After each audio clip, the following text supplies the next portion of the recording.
All right. This is gonna be my. Well, I don't do a lot of live streams, but I'm gonna try this because there's some good stuff going on right now in the manosphere. I think Andrew Wilson he debated with two feminists, and currently we're gonna react to this one, Naima, and then we're gonna react to the other one, probably tomorrow or Thursday. There's a good. I'll watch both, but there's so much that we need to just get in. Let me see. Trying to get here. I'm trying to pop here I guess the chat or whatever. I don't know how to do that. Whatever. First time doing a live stream. Well, not first time. This is my second time, but I really don't know how to do this. So we're gonna simply learn as we go. Basically, that's what we're gonna do. If you guys can just give some likes and just comment, that really helps. Let's see. We're gonna start this thing. Let's jump in. Oh.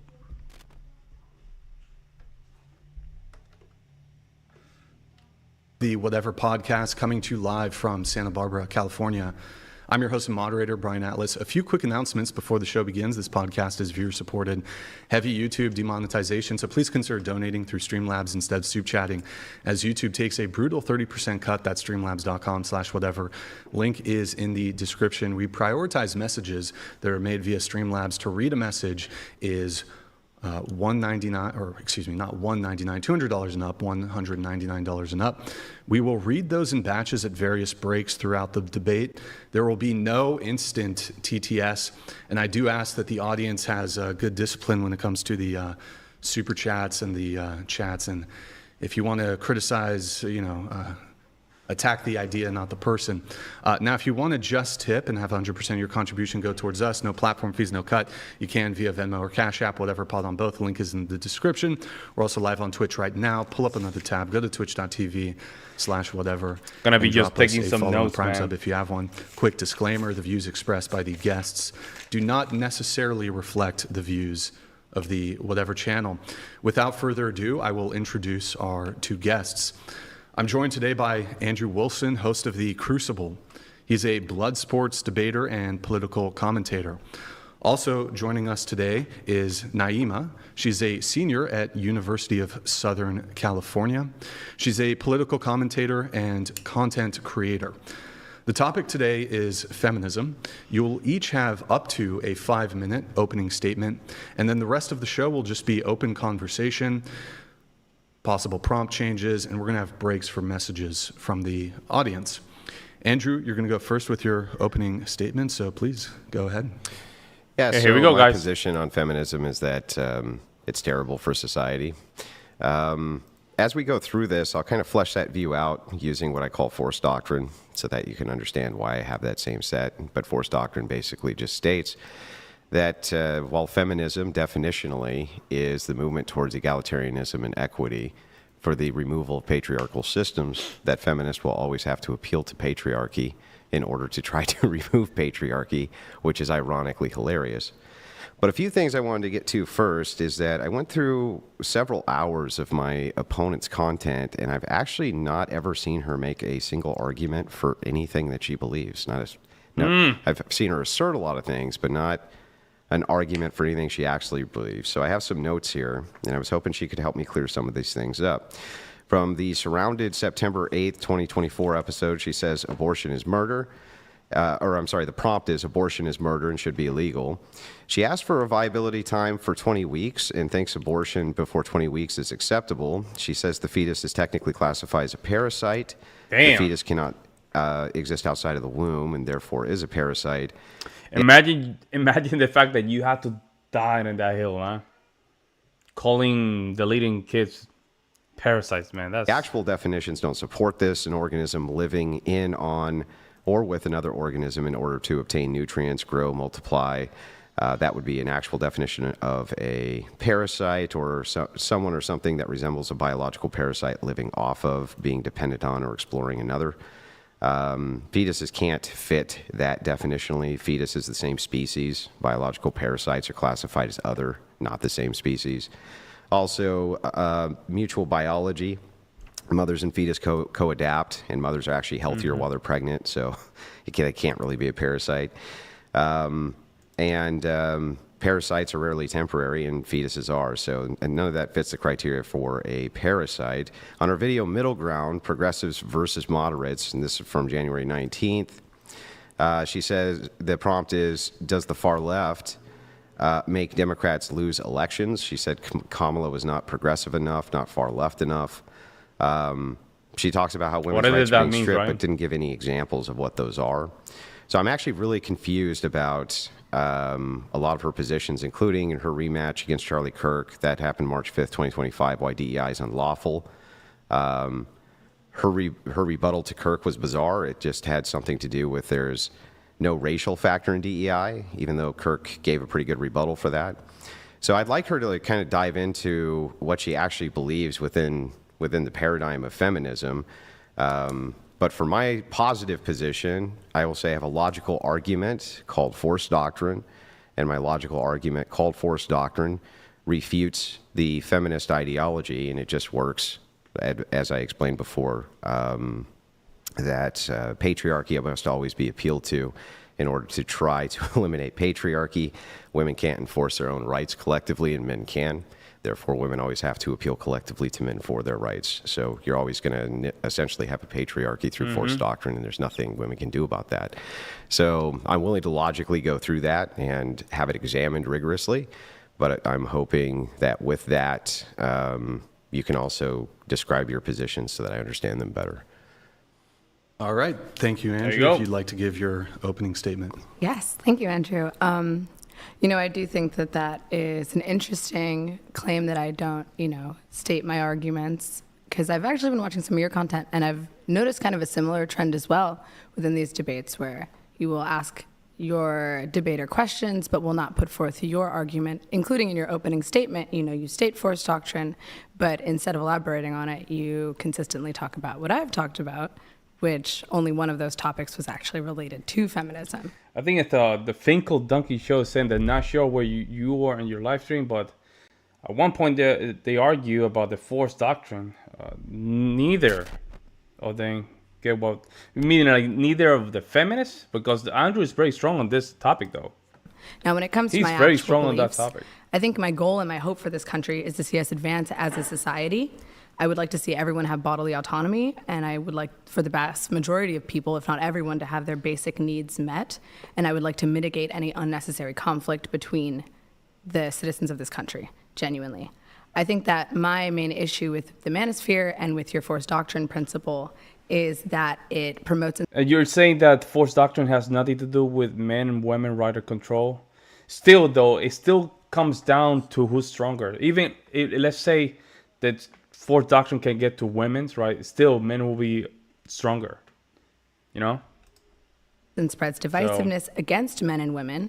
It promotes and spreads violence against men and women. Yeah, so at the end of the day, it's a hard... focuses the differences hard, between the genders. Argument to go against it. Women, it's very hard. I mean, I don't think. I know there's a reason men and that why they are the same can't... species. We are 99% genetically similar. And the obsessive So need to define and rebuttal. separate people based on one singular chromosome is doing both men and women a disservice, socially, economically, and politically, which we can get into.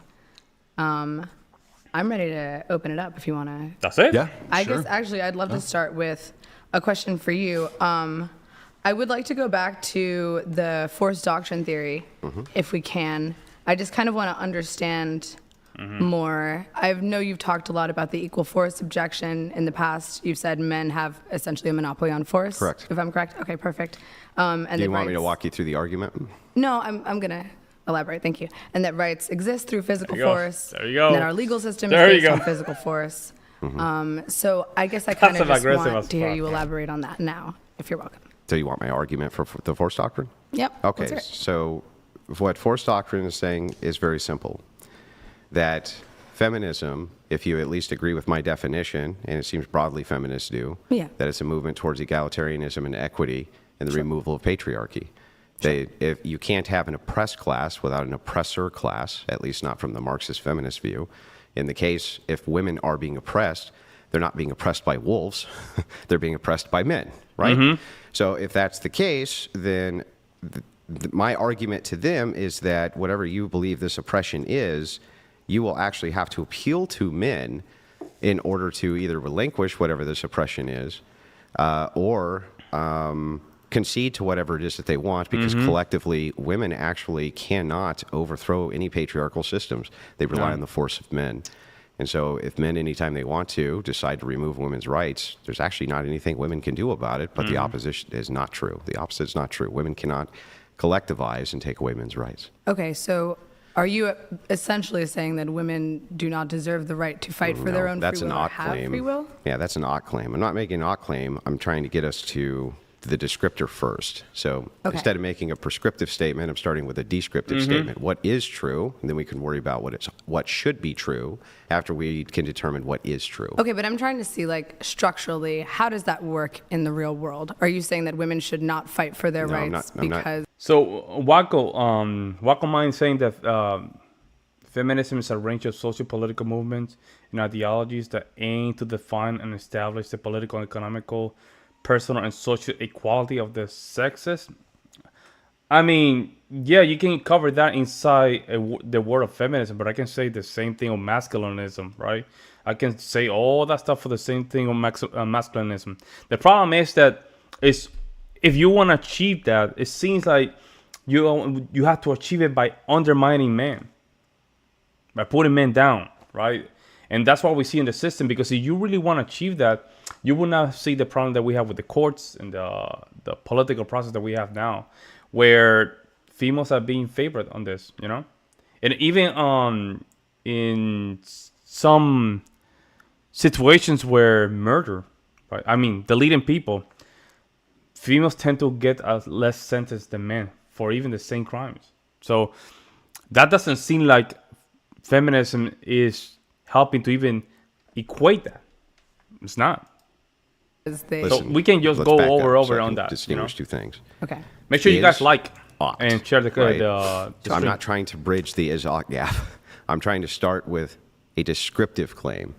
So if the descriptive claim is true, then we can move to the prescriptive side of it. But right now, you would either need to agree with me that descriptively I'm right or that descriptively I'm wrong.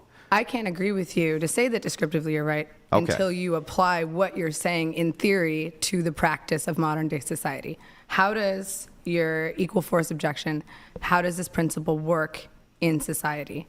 What are you saying in terms of how women and men coexist? Yeah, I think that because that is the case, that men deserve to have various privileges that they're not given in society, which they should be given in society. So what are the privileges that you think that men should have that women should not have? Well, primarily, I think that if you're going to look at an equalization, what I would do prescriptively would be to roll voting back. And that's for both sexes. I think that rolling voting back for both sexes is a good idea, and have some sort of perhaps like one house voting system or one marriage voting system, or people who have done some sort of collective service to the state for a voting system. Agree with that. I think that those things would all be very good systems for everybody. Why? Now, I would apply that, I would apply that broadly to men, and I would apply that to women.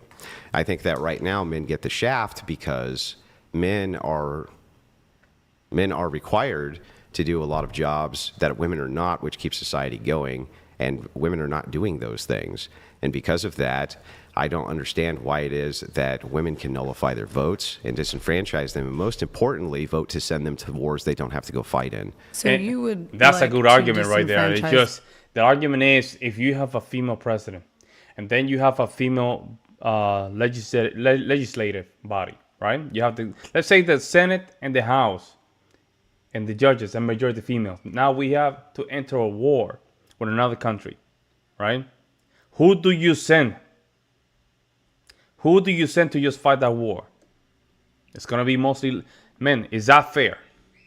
Let me know in the comments, in the chat. It's both the men and women's vote. Most of them, yes. I think would be a better idea. What would this achieve? Well, it would be that it would achieve the same thing our founders basically wanted to achieve, which is that they thought that you would have to have a stake in the country in order to vote. But if you live in the country and if you exist in the country and if you're being legislated by the laws that the country is making, don't you have a stake in that? No, not always. You don't? In fact, many times you don't. Many times, many people actually get more back from the state than they put into the state. Good So point. that's at the expense of other people. Who is that?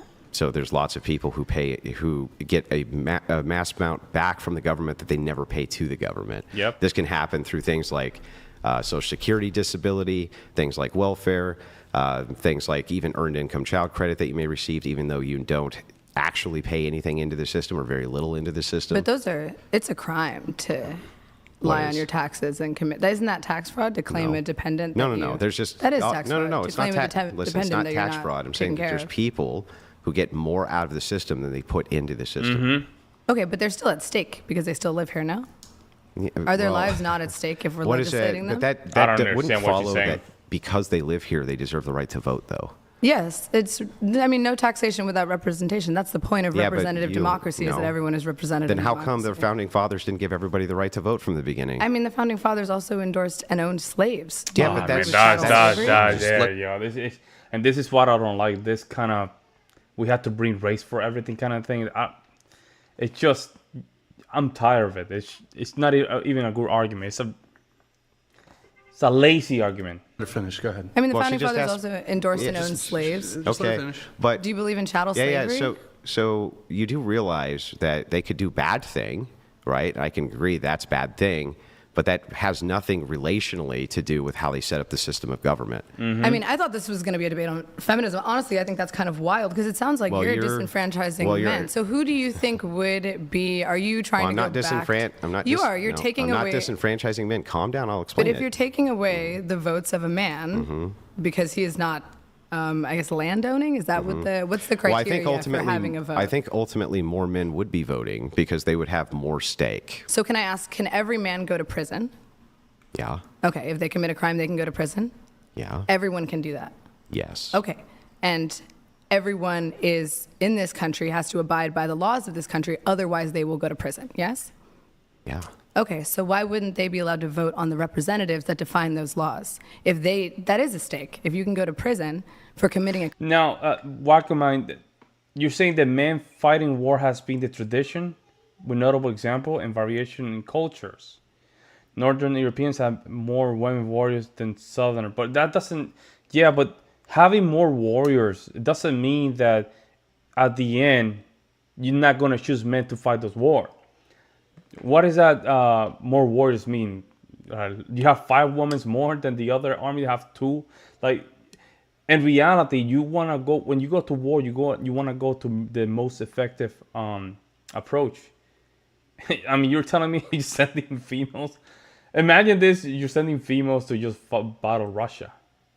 The United States is sending females to battle Russia. It's not gonna happen. It's not gonna work. Even females themselves cannot really, equate the force that is the need to just run the military apparatus.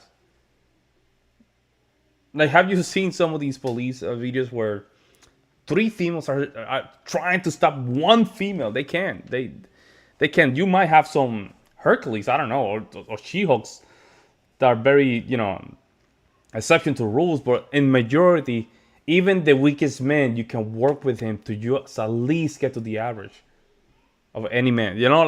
That's the argument. If you want to be effective, which one would you use?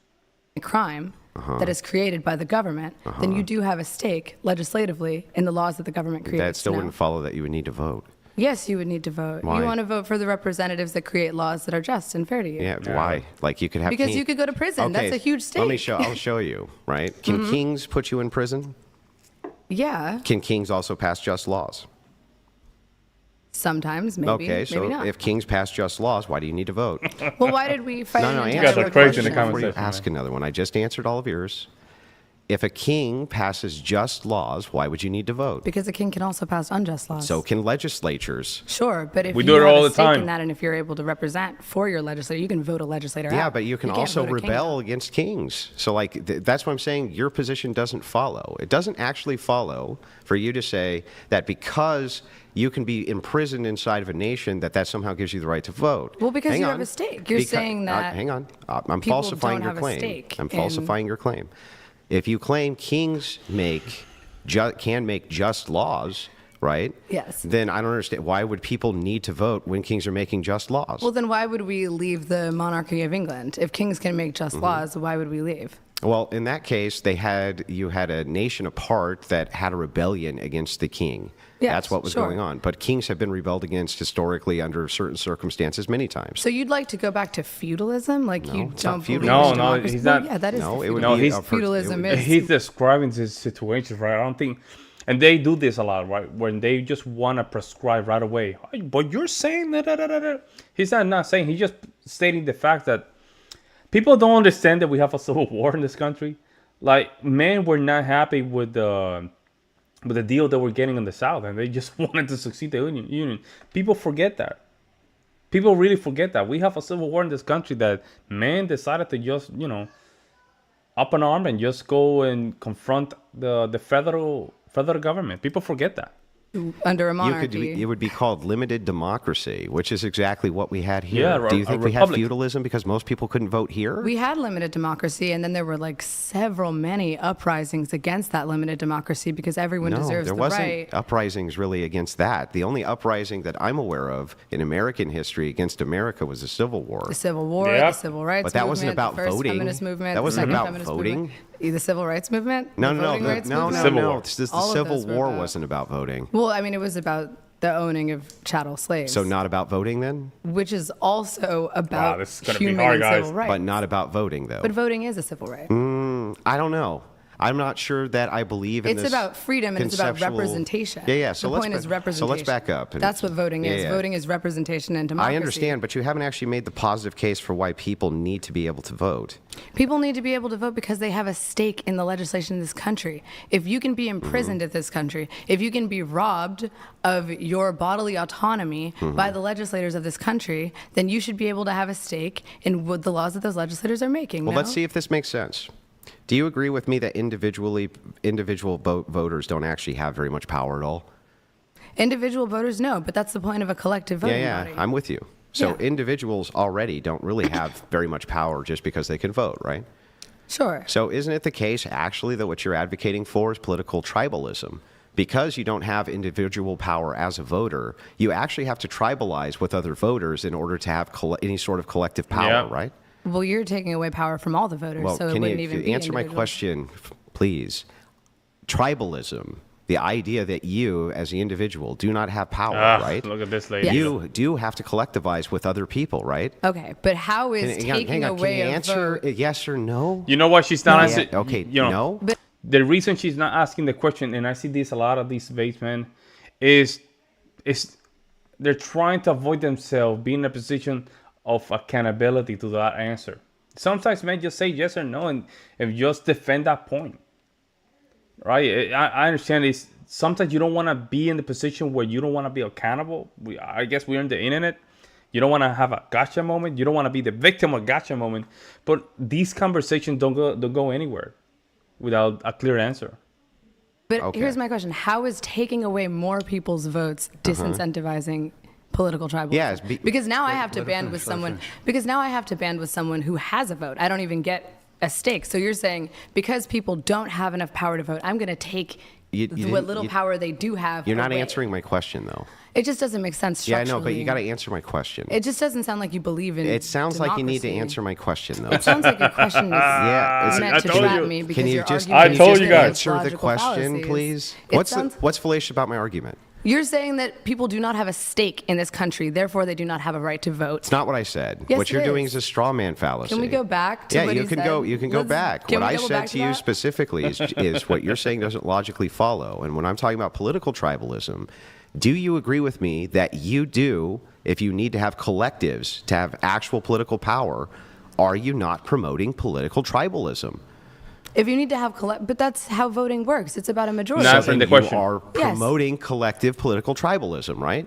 So voting and then the will of the majority is essentially political tribalism, is what you're saying? No. Well, it's not really the will of the majority. It is the Here's will of what the happens. majority. No, not really. Do you understand how voting works? Do you? Yeah. Okay, well then tell me how it's the will of the majority when a California legislator gets elected. Well, everyone who would like to vote can vote, and then whoever gets the most What about the votes people in Georgia? wins. Well, why would a person in Georgia get to vote on a So legislator it's not for a really the California state collective, it's legislator? the tribe, right? But then Georgians get to vote for their Right, state so it's a legislator. tribe then? And then all of those legislators come together So it's a to tribe. create laws. So it's a tribe?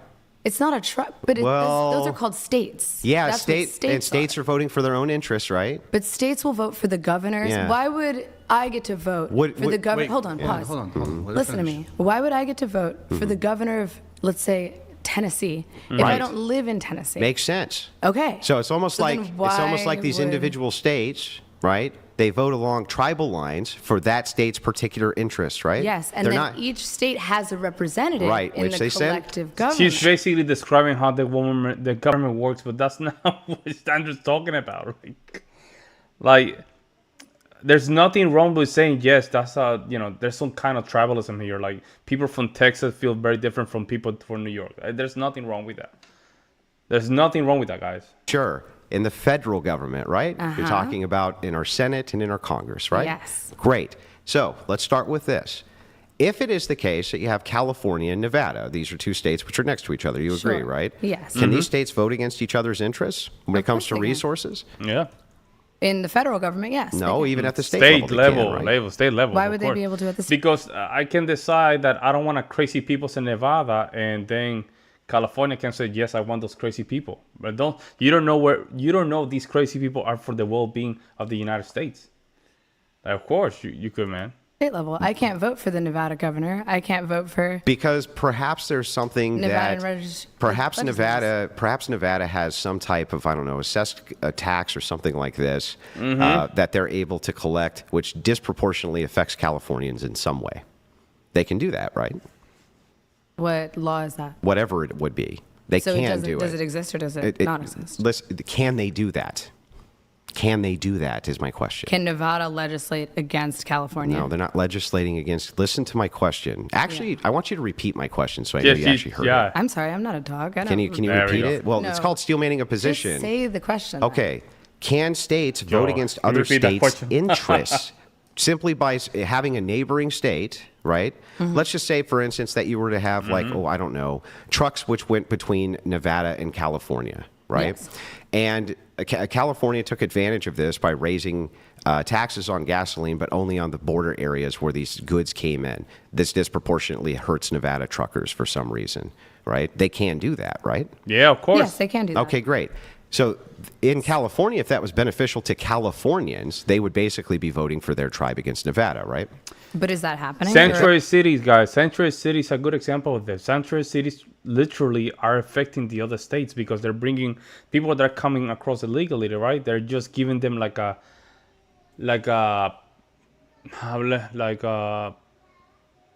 fake status. Let's put it that way, right? But that bringing that kind of illegals to that state is affecting the other states because they have no regulation to those people that are undocumented just because there's a sanctuary city. That's a good, that right there, that's a good example. Are Does you happen. just trying to use a hypothetical? No, there's tons and tons of instances where different states do various things, even asking Yeah, for agreed. federal money in overages compared to other states for different problems. Same thing with disaster support. They definitely are all trying to support their tribe, right? Okay, so because states can potentially, hypothetically, vote against another state's interest, men and women should not have the right to No, vote. that's not the conclusion. But that was your argument. No, the that's- privilege is no, we're- you again, stated do you know what a no voting, descriptor both is? Sexes, What's a one marriage voting system. Why don't you understand the difference between a descriptor and prescriptor? What did I prescribe? She's What nervous you as hell, prescribed bro. is one voting system. Is Yes. a voting system in which What both I'm men doing- and women are disenfranchised. Yeah, what I'm doing right now is I'm giving you descriptors so we can determine if it's tribalism or not, because you said it's not tribalism to have collectivism in voting blocks, which is insane. But what Wait, you bro. haven't been able to answer is why disenfranchising more voters is somehow Well, let me- solving Hold on, political Hold on, just tribalism. let her get to the end All of the right. sentence, please. Well, Go let me ahead. explain it Sure. the best way that I possibly can. I hope Your you try. worldview promotes political tribalism. And notice in a lot of these debates, side language is a big thing, guys. Big thing. And I think during this debate, he got a little frustrated, right? Because the side language, the dishonesty, everything was not. It's like a waste of time, man. It's a waste of time. Tribalism. So what happens is this: NGOs can go to our government and they can bribe them for voting blocks, and that's exactly what they do. Non-government organizations do this, and lobbyists do this. And what they do is Yes. By the way, Johnny Boy, we're gonna react to that one again. It's just, it was so good that I'm like, I cannot do the clips. I have to react to these live, man, because they're nice and juicy. I got you, man. they raid the treasury from people like you and me so that they can bribe certain portions of the electorate in order to incentivize them to collectivize. Okay. That's why black people often vote as a monolith, for instance. Yeah. They vote monolithically, up to 80-90% together, especially 94. in especially in national elections, because they're made certain promises out of the treasury from the electorate, usually at the expense of other forms of voters. This is 100% tribalism. So how are NGOs bribing politicians, influencing who black people as individuals choose to vote for?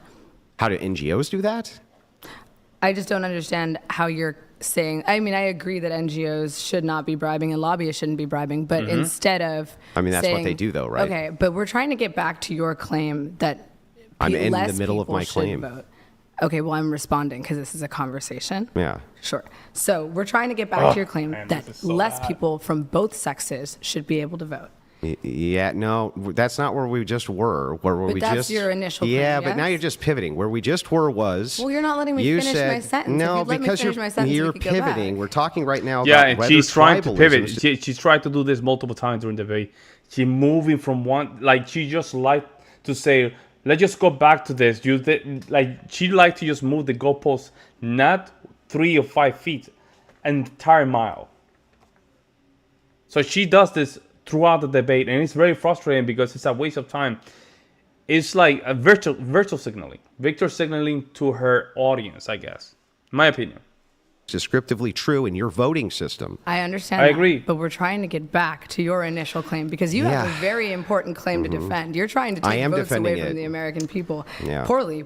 No, you talking, Wallen? Are you saying that I said that? Are you saying that she's so stupid to choose to debate Andrew? I don't think so. She's a smart person. Smart people tend to be dishonest too. People have to understand this, right? It's like a salesman, like a good salesman. Good salesman can sell you a good product, right? Or make you think that, sell you why not to buy it, and you ended up buying it. Like, smart people tend to be disingenuous as well, right? Intelligence is not something correlated with being honest, right? That all depends in culture. But yeah, she's a smart person. She's been doing this for years. She probably was well known for this, so she developed some tactics to just go around it. Like, and it gets to a point. Like, at some point, we can see we can see what is behind the mask. But let's get into okay. it. So NGOs bribe, lobbyists bribe, Yeah. and that is impacting who and what politicians are promoting. I would agree with that statement. Would you agree with that statement? Well, not just what they're promoting, Yeah, but I'm loving this lifestyle. also they I'm are loving setting it. the precedent for laws themselves. Okay, yes. So Feel they good, feels actually, good. I would even argue back that NGOs and private think groups write the laws in which politicians most often execute, and so do bankers as well. I agree with that. So why would taking away votes from the average American and singular citizen prevent NGOs and lobbyists from having an ability to impact and predict and create laws? Yeah, so if you move to stakeholder democracy, this idea that you had to have some sort of public service or something like this, it actually collectivizes down the voting pool, which adds responsibility to the voters who can then be held accountable, which right now voters can't be. That's a why. good point. That's why it's so important. So you're Voters can saying, be held So accountable. you're saying how? Well, legislators will create laws that hold those voters accountable. We're How? the ones who have to follow them. Do you No. not have to How are follow they- the well, laws? that's Not not- exactly. You see. You know what's crazy about this? Look at the cities of Seattle and Oregon, guys. Look at the state of California. Look at a lot of these places, right? Voters simply just move to a different state without being held accountable. They vote for these ideas. They vote to just pass these law, and guess what? They just move to a different state or different country. Being held accountable. It is being held accountable. No. So right now, under tribalism, you can get laws passed which affect me, but benefit you. I can't. Exactly, Johnny Boy. This woman's looking for a viral clip. She tried the same thing in Jubilee. Yeah, that's what it's all about. Go like hold what it's all you about. somehow accountable for that. But that's how a majority voting works. That's how democracy I know, works. which is why I want limited democracy where we can actually hold people because accountable. you just want to be in charge. How would I be in charge if it's stakeholder democracy? Well, you said one marriage voting system. That could be. Yo, Philly Oliver Holtz. We're not simps here, man. We're not simps here, bro. We're not asking here for all F. And whoever drop a link, you're getting banned. One way of doing it, yes. Okay, what are the other ways of doing that? Another good way would be public service. So whoever Perhaps does up a to public service. Perhaps up to 3 to 5 years unpaid, or military service would be good. So during this public service in which people are working 3 to 5 years unpaid, how are they paying for food and groceries and housing? Yeah, so the state would take care of that just like they do in the military. The state would take care of that like they do in the military. And how do you plan on getting that passed? What does that have to do with anything? Well, because let's say I could never get it passed. We're arguing the ideology of this system. What does that have to do with anything? What's the point in creating an ideology that will never work in How are you going to get practice? Marxism passed? You're not. So That's why aren't it's you a a bad Marxist? But you're a Marxist, right? How did you know that? Well, I don't Who know. told you That's what that? your videos seem to imply, that you believe in Did I Marxist ever say feminism. that I was a Yeah. Marxist? Oh, I don't know. Are you a socialist? On a certain level. Okay, somewhere. how are you going to get socialist? Like, that's silly. That us making the comparison contrast between like socialism, capitalism has no bearing on whether or not I could somehow get this passed or have some plan to get it passed. Okay. I'm arguing about the ideology here. Do you want to understand my belief or do you just want to guess? Yeah, sign language Hang on. again. What does that have to do? You know Yeah. what I just said, though? Well, I mean, you just called me Sign language. When she gets stuck into a corner, this is what happens. Sign language. a Marxist. Do you just called me agree? a socialist, Well, but if you you're not don't a even know what I Marxist, I believe. said we're doing a comparison contrast of worldviews and ideology. If we're doing contrast worldview and ideology, it's a non sequitur to ask me, well, how are you going to get it passed? What does that have to do with anything? Well, why would you create a worldview that fundamentally cannot work in practice? That Well, sounds it's like not a waste a of time. worldview that fundamentally cannot work in practice. you couldn't even say if how I it works in could, practice. even if I couldn't prescriptively tell you, like the next political chain of things we do to get there has nothing to do with whether or not the worldview in practice would work. Well, do you have any practical guesses for how we could apply this to a modern day society? Well, I just told you how we would apply it. You would have stakeholder democracy. Okay, so that's just so one day we're just going to flip a switch and have that. Like, I don't understand. No, what do you mean? Okay, you could have an amendment for it. You could repeal the 19th Amendment. You could... So you want to repeal the right to vote? Or just replace it. It wouldn't be... What I'm talking about is universal suffrage. You keep on making a conflation in terms. You think that because I say universal suffrage, that means no suffrage. I'm talking about limited suffrage. So who gets to decide who gets the right to vote? Didn't I literally just tell you who gets to decide who gets to vote? Okay, so everyone who participates in this public service gets the right to vote. That could be one way to do it, yes. Okay, and that anyone could do that. You wanted to? Yeah, people could do it if they're willing to give up X amount of years of their lives for unpaid service so that they could then vote. But it's not unpaid service because the government would be paying for their food and their housing. Yeah, but you wouldn't be getting anything additional to that. Okay, well, why not just have civil servants who are already... Because civil servants have specific jobs to do. What do you guys think about that argument, right? I do agree with Andrew for the fact that I think we have too many people voting that have no idea how this thing works, even without giving back to society, basically. But to the point where you have to get to the military and not getting paid, I don't know about that. I think that's stretching it a little bit. But let me know what you guys think. Like, working at the DMV and stuff like that, and working in the Social Security office. So you're basically saying anyone who does community service should get the right to vote? No, some sort of civil occupational service under the state. That could be like civil firefighting work, maybe. It could be civil paramedic work. It could be there's all sorts of different things you can look at. Thank you so much, Johnny. Yeah, we do what we can, man. For stakeholder democracy, when we've seen it applied around the world, it's been somewhat successful. And do the laws apply to everyone in the society or just the people who choose to they participate still apply in this to everyone, democracy? yeah. Okay. So how can you create and apply a law to people who are not represented? We do it all the I just time. don't understand morally, how do you justify There's it? nothing immoral about it. There's nothing immoral about. I mean, but that's Like, kind of I would say it's consent. more immoral. Why is it moral for an 18-year-old to nullify the vote of a 41-year-old if the 18-year-old doesn't even know what they're voting for? How's that moral? Well, because the 18-year-old is still subject to the laws of the state. Yeah, but they don't Johnny. even know what they're voting for. Can an 18-year-old go to jail for 20 years? Yeah. A 16-year-old Yeah. can't. Should they be able to vote? 16-year-olds can't go to jail. Yes, they Yes, can. you can. 16-year-olds Wow. can go to jail. This is crazy. This is right here. People discussing adult topics without understanding how the world works. This is basically you entering a room with your father and your uncles and your grandpa. They're talking about adult things. And here you coming in telling them how life works. Right here. There's people that go for life at 16 years old, guys. Like this right here, this argument is basically the reason that we have this problem that we have in the Western world. People talking about adult stuff without knowing adult stuff. For life, should they be able to vote? I mean, no, but why? Well, why would they be not? going Why to not? jail The for laws that? apply to them, though. Why would a 16-year-old be going? Hang to on, jail I don't for understand. that? Because he murdered someone. Okay, that's fair. I mean, if you Yeah. murder someone, that's a whole. So I other don't thing to understand. do. Why can't he vote? The Well, laws because we apply to all him. Why can't he understand vote? that.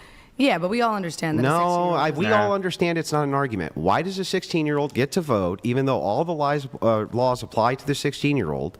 Why does he get to vote? Not all the laws apply. They start in juvenile detention, and then at 18, they So get the right to so go. laws apply to They're 16-year-olds? But you're retried at 18. So like when you laws start at apply to 16, 16-year-olds? Some laws, of course. Okay, yes. great. Why can't they vote then? So babies should get the right to vote. That's I mean, my they're minors. question to Yo, you. that's That makes no crazy, sense. man. Exactly. So why do we limit it to 18? Well, that's the age that we've defined as being a legal adult. That's the age that we as a country have universally agreed with our right to vote is. Yeah, but what the makes age of that a legal good adult. idea? Just That's because the you age of arbitrarily. consent. That's the age Yeah, of- but just because you arbitrarily say, for instance, that because you're 18 and you're an adult, like you can't buy cigarettes, you can't buy beer, you can't Yeah. rent a car, but you're an adult.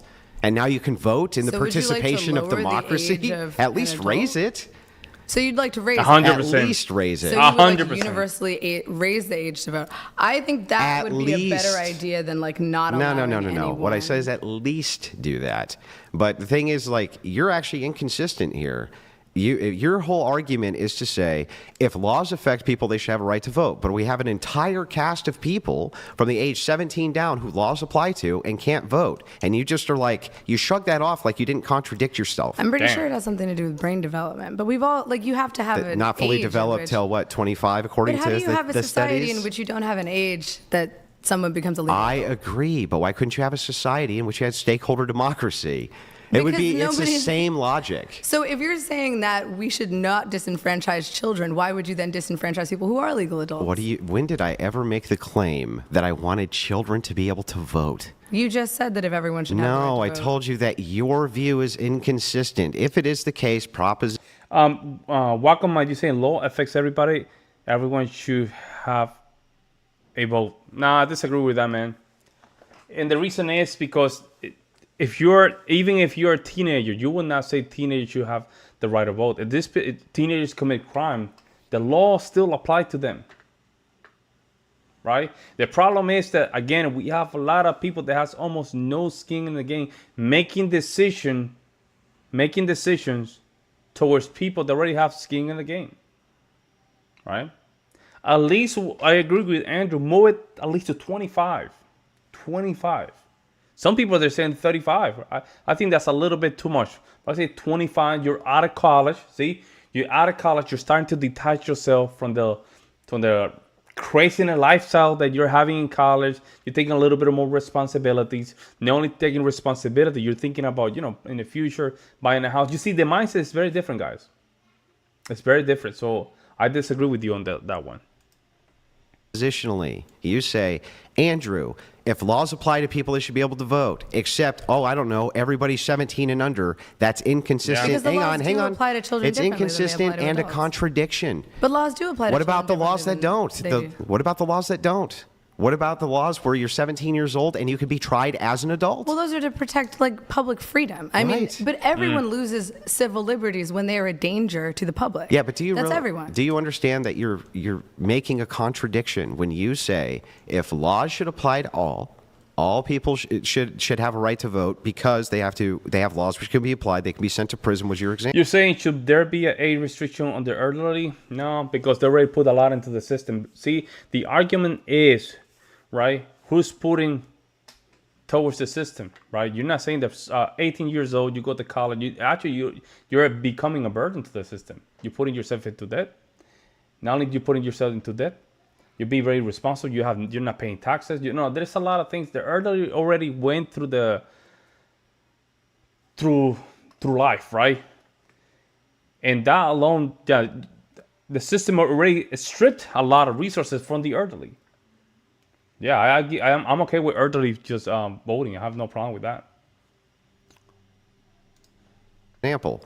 That would have to include everyone under the age of 18. But people under the age of 18 don't go to adult Yes, prisons. they do all the they time. don't. Yes, they do. What's your source? That is, you want me to give you sources of 16, 17-year-olds tried as adults and sent to adult prisons? Okay, but that's like an exception for exclusively horrific crimes. I mean, those are violent offenders. Does the law apply to them or not? To violent offenders, if you are a threat to public safety, yes. Everyone who Then is You said you pay taxes on any money that you earn.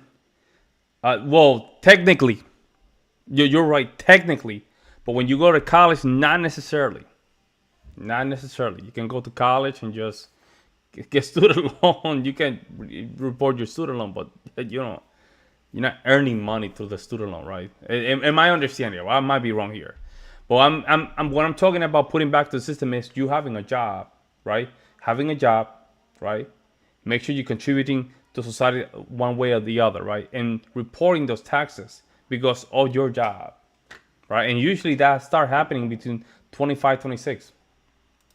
If the law applies to them and they can be sent to jail, then by your logic, they should be able to vote, which But for means those you're in offenders, contradiction. To those offenders, they are sent to juvenile detention centers until they turn 18, and then they are sent to an adult prison. They are still they're tried as a sent child. often to adult centers, even at 17, to adult prisons. You can be sentenced as an adult, but you can't be sent to an adult prison at the age of 16. This would depend widely on the state. that you're in. You commit deleting people. You go with the big boys. If you're committing a crime that has to do with deleting people, you go with the big boys, guys. It's not rigorously enforced across the board like you think. There's not I don't think there's federal laws which say this. But Well, then I even if think it were the that's case, wrong. I'll just grant it. Well, then that's wrong. I'll even grant the entire thing. It still wouldn't matter. Laws apply to them. They can still be sent to prison. They fit both of your criteria.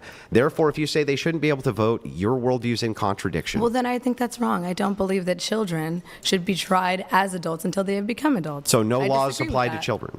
No. Well, then why shouldn't they be able to vote? A threat to public safety always applies to everyone. Threats to public safety always apply to everyone. Yeah, but why shouldn't they be able to vote if laws apply to them? That's your example. Laws apply to children, but they are not in practice punished in the same way that they apply to adults. It's applied Can they be differently. punished? Of course they can Then be why punished. can't they vote? But you have You're saying make voting mandatory if it's important? Nah, not mandatory because you're not voting, still exercising an expression. You see? You're not voting, not being part of the system. You're still voting in a weird way, right? You're still expressing yourself, right? So that's my opinion. have to have some way to maintain societal control. Children aren't just allowed to do whatever the fuck they want because they're Right. kids. You need to be able to have some sort of societal control. So Yes. this would mean necessarily disenfranchising some people, wouldn't it? It would mean necessarily disenfranchising children. Yes, they're not no, adults. it would also mean disenfranchising prisoners. Do you want prisoners to vote on their right to own guns in a prison? Not their right to own guns in a prison. Well, then you're But I disenfranchising do think them. that people who were in prison and then leave prison should then have Felons? the right to vote. But they're disenfranchised currently under the law, right? No, they're not. Yes, they are. If you're a felon, you can't vote. Yes. Oh, well, once Well, they in leave, certain yes, states, I do yeah. think that that's disenfranchisement, and I think Florida just rolled that back. Yeah, for but Florida. what's wrong with disenfranchising? Yeah, and in Florida had that. I don't know if they still have it, but I don't know why some state they have that. Like, how is it that you commit a crime and you're still having the privilege of changing the system? Like, this is this progressive mindset that is just eating the nation. I'm originally from the Commonwealth of Puerto Rico, And we still have those kind of laws. I think Florida has those laws. I won't be surprised if California, New York have some of these laws. Like, this is not the way we want to go. We want to make sure if you commit a crime, I'm all for it. Listen, guys, I'll go a little bit Salvadorian here. You commit a crime, let's say you have 50 years. Okay, I can cut those 50 years by 20 if you work for me. You're going to work for the state for the next 30 years. And you're not gonna earn a dime. You're gonna be making shirts, pants, I don't know, very simple things that we probably will need to make sure we have the resources. And that way I can somehow give back to the community, meaning the prisoner can give back to the community. It's not okay for us to be having these people in prison and they're not contributing their guilt back to the community. Does that make sense? Let me know in the comment section. Like murderers for life. What's wrong with disenfranchisement? Well, they would be in jail for life. If No. committed a They're murder. out of jail. They're just felons, so they can't vote. Well, I think that felons should be able to vote once they Should have felons be able to own guns? No, because it's. Oh, well, I don't understand you. So you're again, But you do you are understand- so inconsistent with your Pause, Mother. disenfranchising. Pookie, do you understand? Criminal labor is a slave. Well, in some state, that's how they put it in their constitution. I think Georgia has in their own constitution. You become a criminal, you're basically a slave to the state. It is what it is, man. It is what it is. That's why this is where the accountability aspect comes into fruition, right? You have to make sure that's why we have to incentivize more, be a good citizen rather than a bad citizen or otherwise, right? Or something bad is going to happen. We'll become a Disenfranchisement slave, should whatever. exist so long as someone is a threat to public safety. The reason why prisoners are not allowed to vote who are currently in prison is because they are a threat to public safety. 16-year-olds aren't a threat to public safety. No, but they're children. You can't allow anyone So to vote you who's a can child. arbitrarily disenfranchise people based on the fact that you think they're not capable of making good voting decisions, right? No, a child is legally different than an adult. Because they can't make You can't have sex with a child. That would be statutory rape. Because they can't make good decisions. Law should be ethical. I don't know about that, man. Law should be ethical. I'm gonna give you a little bit of. Let me just give myself a little bit of time to think about that. But I disagree with that. Law should be ethical. It's all depends. Some people think ethically having the Second Amendment is wrong. But some people think that it's my right and ethic to protect my family. You see? Right? Ethic is based on what? What kind of moral system we're going to use for this to determine what is ethical or not? No, because they're legally classified as a child. Do you not understand what Because a they child is? can't make good decisions. Because they're 2 and 3 and 4. They're not legally an So adult. they can't make good decisions. No, they can make good decisions, but generally speaking, you can't have children vote. There is a I legal agree age of with vote. you. You can't. Okay. But why is it then that if I were to say that I only want 25-year-olds to vote, I would be disenfranchising? But you didn't say you only want 25-year-olds to vote. You do you said understand? that you only want one marriage voting system per household. Yeah, You well, that's said one way, yeah. You want less of But- both adult men and But do you adult understand how women my to view is be able to vote. consistent, but yours isn't? Because if you were to agree with me that you wanted, like, okay, Andrew, I would compromise the 25-year-olds voting, you've now disenfranchised everyone from the ages of 18 through 24. If you were considered All a legal overnight. adult, you should be able to vote. That's my state. If you are considered a legal adult, if you are tried as an adult, if you are allowed to buy a house, Yeah. have a child. But that leads to the problem is that leads to political tribalism. So, like, for instance, why is it a healthy society to have men and women who are married voting against each other? That's a right. terrible idea. Because That they're- is one of Andrew's best argument. It's not healthy to have mom and dad just having different opinions in a household. Because then the family has no direction. You see what I'm saying? It has no direction. And not only that, you're creating chaos. Unnecessary chaos. Unnecessary chaos. And when you have a family, guys, you have to make sure you can mitigate those kind of chaos. Both like, but if a man commits a murder, does his wife go to jail for that crime? No. No, because they're not the same fucking person. What does that have to do with anything? If they're different people and they're both tried differently and they both have separate lives Yeah. and separate bank accounts Yeah.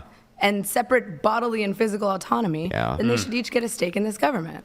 Well, that literally has nothing to do with what I just asked. They're not the same So real person, quick, so why should they be represented You remember in the how I same said thing? yes and no to your question? Can you do that for me? Remember how I was like, yes, and just answer? She's not gonna do it because it has to do. She had to hold herself accountable. If she said yes or no. It. Can you actually do that for me I too? don't remember that at all. You literally just asked me that question. You said, if a husband's carted off to prison, does her wife go to prison? I said no. Okay. Can you do that for me too, and then give your explanation? Because otherwise, I don't That's know what I your just did. actual I said position. His thing and then gave the explanation. So now I'd like to know, You should listen do you to think it's a good idea for wives and husbands to be able to vote against each other's interests? They should both have a vote, yes. Well, that's That's not the question. But they can vote against each other's interests, right? That is circumstantial. They may not, they might. Yeah, they may not. They might. I agree with that. Yeah. But why is it good that option's even there? Seems like a terrible idea. Because in a representative democracy, everyone should be represented with a vote. Yeah, I get that's a descriptive truth, but you're not telling me why that should be the case. If I were to give you the counterclaim here, I would say if you had like one household voting or something like this, it would be much more uniform and wouldn't divide families against each other. And that's exactly what the vote has done. But they're both subject to the same legislative, like they can both be legislated independent of each other, right? No, well, not really. One cannot at that point make a decision that doesn't affect the other one usually. Yes, I can. Not really. What? I mean, Roe v. Wade. That only affects a woman's body, right? No? Oh my You God. think that if a man is married to a woman and she goes and aborts his baby, that doesn't affect him? Of course it does, but it affects him differently than his body. But that's my whole point is that everything they do in this household is going to affect each other. Sure. So you wouldn't want to promote systems But they which still are divide husbands individuals. against wives. But they're individuals, no. What does Are that they do the with same person? anything? Are they the same person or not? This is not what's in dispute. Are they the same person or not? Okay, no. Then why should they not each have an individual liberty? What if they get a Because you divorce? don't want to set up systems that divide them against each other. That's well, a bad then don't marry idea. someone who doesn't want to vote for you, with you. But that's No, do you understand that like people's preferences change over time, and there could be various reasons in which, if you have a tribal type of mentality, like take abortion for instance. Abortion's a great one. Do you think that it's possible that women, for instance, could hold it against their husband and say things like "do this" or "I'll abort your child"? They could actually do that, right? yeah, hypothetically, sure. Yeah, and have that done would be that. immoral. And have done that. That would be immoral Yeah, and but, wrong. but you wouldn't say they couldn't go get the abortion, would you? But would you say a man can? But hang on. Answer the question You first. see, it's just this is where. Have you guys noticed? It's just this answering the question with another question, like a bad life insurance agent, bro. This is worse than a bad life insurance agent. Always answering a question with another question. What this does is just create frustration because we're not getting anywhere. We're not getting anywhere. It's just a way of just pretending to look good in a debate. However, not answering a question. It doesn't listen. Sometimes these arguments just give the argument and then think about it later and make a better argument.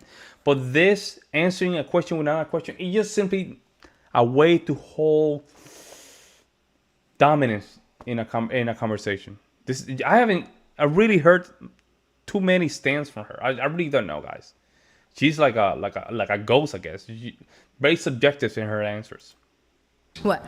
You wouldn't say that they shouldn't be allowed to do that, though, would you? Well, if it would be disenfranchising millions of other women who aren't in that situation That's and need an can you, abortion, then yes or no, please. You wouldn't say that you would not actually say that they should not be allowed to get the abortion, right? no, I think everyone should have access to Okay, free so will. even if it were the case that a woman, right, was holding the man basically emotionally hostage with her pregnancy and said, "Do what I say or I'll get an abortion," right? Damn, bro, that's- You would not make any claim that she could or could not get that abortion, would you? I would make a claim that what she's doing is immoral, but I wouldn't make a claim that And because should one anything person is happen to a immoral- woman who does that? Yeah, What? I mean that's blackmailing. I think that's It's a not crime. blackmail. I think on a level it's emotional blackmail. I Yeah. think you should be able So to sue someone what for should happen? emotional Should they go blackmail. to jail? I mean, maybe pay damages or a fine. A fine? Yeah. How much should the fine be? I don't know. $200? How much is an abortion? They'd be the same as an abortion. Can I ask you a question? So- There we go. See, moving to the goalpost right there. See, she got it. Andrew got her. Sounds a lose with the argument. She won now to move the argument. It's like a bad life insurance agent, man. I'm telling you. Like this is. It sounds so collegey. I'm okay defending certain points, but I never get to any point kind of situation. And maybe I still think that Andrew could have done much better, right? And not lose his cool like he's doing right now. However, I can understand when simple conversations are not getting anywhere. Not getting anywhere. There has to be a point when Brian has to just put the hammer down and say, can you answer the question? The same to Andrew. Andrew, can you answer the question? Reinforce both sides to make sure we get answers. So just to get this right, well, I want to finish this real quick. No, and then we can move back. Well, no, you can't till I finish the inquiry. Okay, but well, then I'm not going to answer your question. But you can inquire back. Sure. I just want to finish this inquiry, the line of inquiry, that's all. So just to make sure I got this right, you have now said that the tribal voting does... So, Wakaman, you're saying that universal morals are relative to the subject at hand. Meaning what? So it's based on what is moral at the moment. So that's what is going to decide the subject itself, or what is moral today. That's what is going to be moral from now on. Indeed, pit husband against wife has the potential to do so, right? And I've even conceded to specific examples of where it would be in a woman's interest to vote against her husband, to have a right to do something which could be used against him later, and then said, well, the punishment should be like, oh, maybe she pays a fine if something like that happens. And how are you going to convince people that that's a better system than one household voting? That's a terrible system. Because then the leader of that household, or the head of that household, has control over the right and the will of every single person in that household. You're fundamentally denying people free will. They're not allowed to. Yes, they are. Because if they're fundamental both denying of free will, huh? Because if they're both legislated by the same government, and one of them has no say in who is elected into that government, but still, because you're still they still have free will, law, but you're still impacted by laws. So what? You're being impacted by laws when you're 17. They can't vote. You have a consistency issue. Not at the same extent as an 18-year-old. Not at the same extent. They can have it to the same extent as an 18-year-old. In very rare exceptions, but you're but they can then. So you're disenfranchising people. But look at you. You're around the fringe. You're fighting on an exception. We're talking about the general population. Even right in now. the general population. I'm not talking about murderers. Yeah. I'm not talking about so serial let's start killers. with this. I'm not talking about school shooters. I don't think it's, generally speaking, good idea to let 18-year-olds, 19-year-olds, 20-year-olds to vote, to disenfranchise the votes of people who are politically informed, because they're being used as a leverage voting block for elitists. And that's what's actually happening. What's actually happening was what you just said. So you're saying that ethics apply universally? It's actually what law is based on. Now the question is, okay, I'll give you that. But will you say that we have the same morality, the same universal morals than people from, let's say, from the Amazonians, certain tribes from Africa? Do we have the same universal morals? Let me know. No, NGOs and lobbyists are lobbying Congress to get various things passed, and what they do is they try to leverage the votes from a tribalist purview in order to get the things that they want, right? And 18, 19, 20, 21-year-olds are highly impressionable, right? So are 22, 23, 24, 25-year-olds highly impressionable. And one way that you could eliminate this idea that they could be gone after by the parasitic NGOs who run things is by simply limiting the ability to vote to people who have such a political interest that they actually do social service for up to 5 years, so that then we can trust them with the right to vote. Okay, I have two statements. Can you let me get through them? Sure. Okay. See, this is a great opportunity of Andrew. She didn't say that you agree with that statement. He need to close that statement and say, do you agree with the statement before moving forward? Because now she's moving the conversation further, right? And this basically is just denying Wilson's statement.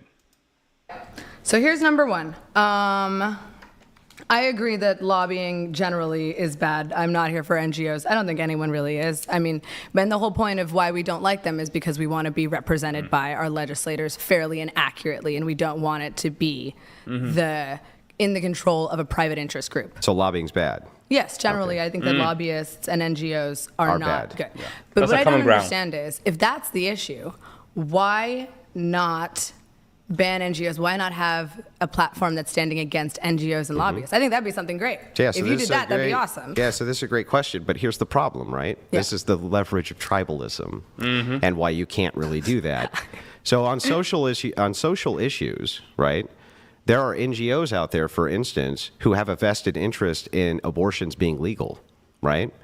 This goes out into the social ethos, and now we're battling over the social issue. We have become tribal, right? We've become tribal.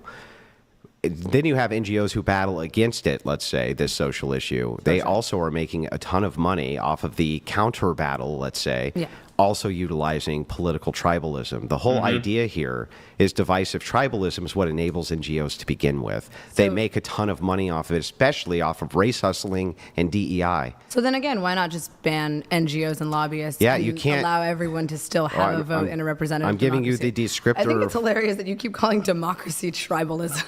I say the various cultures around the world all desire some of the same basic thing. They all share some common ground on ethics, all tribes or society. Kind of, not quite, guys, because you say in Pakistan, some of these areas, Pakistan, Bangladesh, some of this area, it's very common to just practice PDF. It's based on the culture, it's based on the ethics, it's based on the moral. Doesn't mean, I mean, at that point, what can you do the same argument to those cultures? Right? You know, it's something, and you know, in Middle East, it'll apply the same way with all the things, how we treat females and all that stuff, and how they perceive females, right?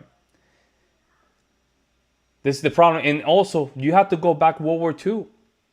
World War II, you know, some of these people, you know, the people with the mustache, he decided to just say that it's morally and ethically okay to go against certain people, right? You had, the thing is, in my case, it's easier. Some of you guys know it.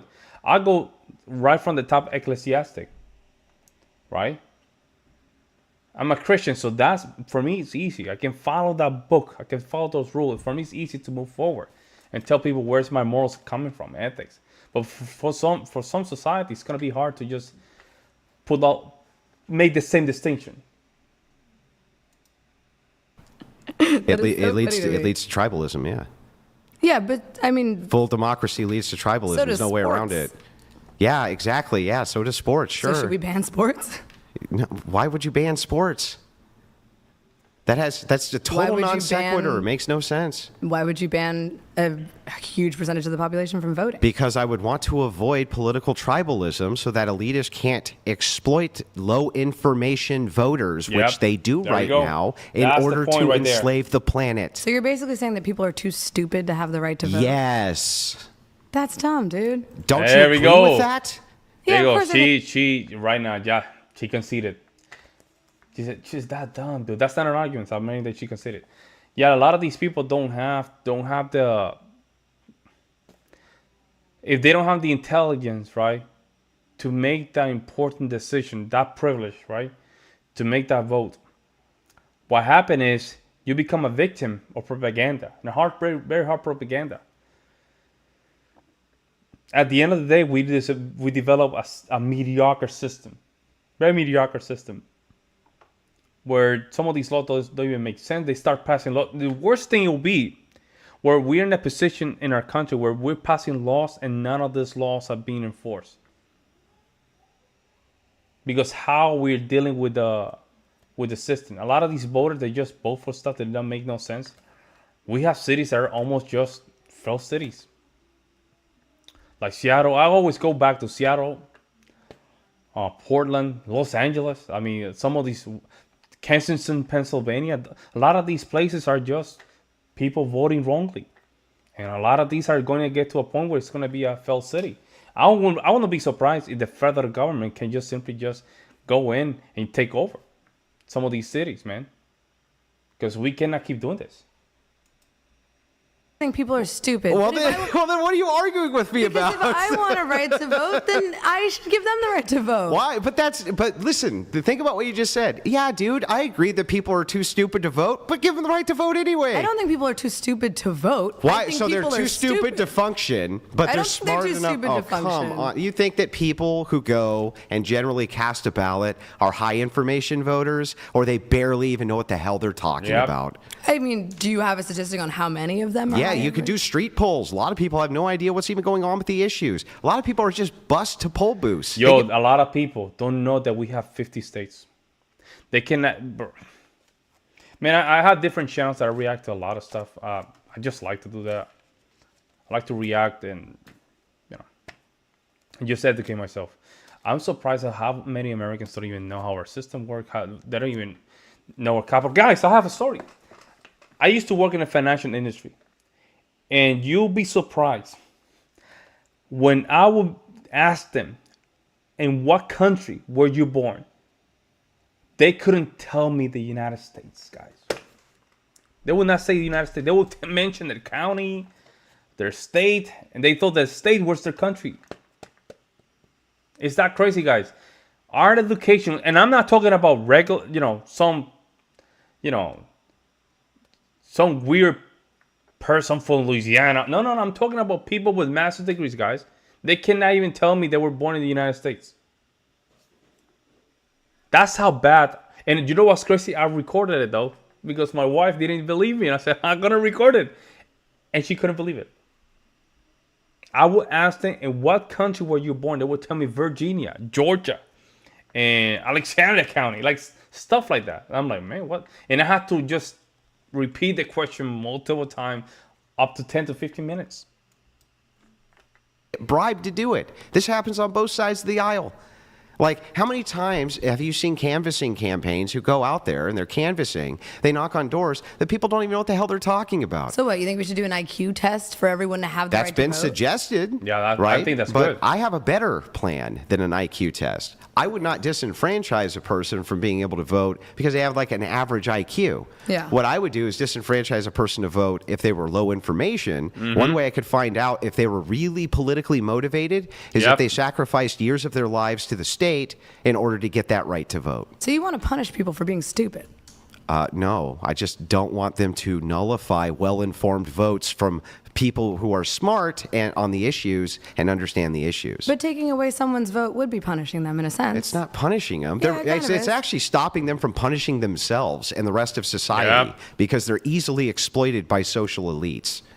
That's fair. I mean, but why not then just target education? Like, why not then? We just spend word. 5% of the entire GDP of the United States on education. It's the highest anywhere in the world, and we have some of the dumbest people on planet Earth. Our literacy rate is barely. You know what the literacy rate is. Yeah, it's garbage. It's trash. And we spend 5%, the biggest GDP on planet Earth. We spend 5% total of our GDP on education.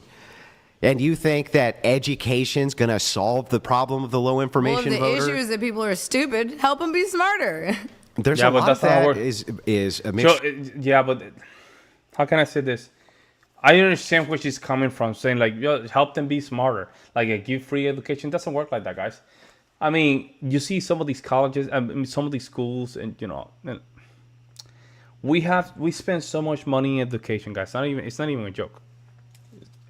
By state, we spend more money. Each state spend more money than 5 or 6 Latin American countries together. Per state, guys.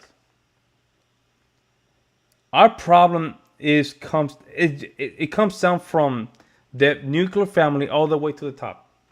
It's not from the top bottom. It's from the family all the way to the top.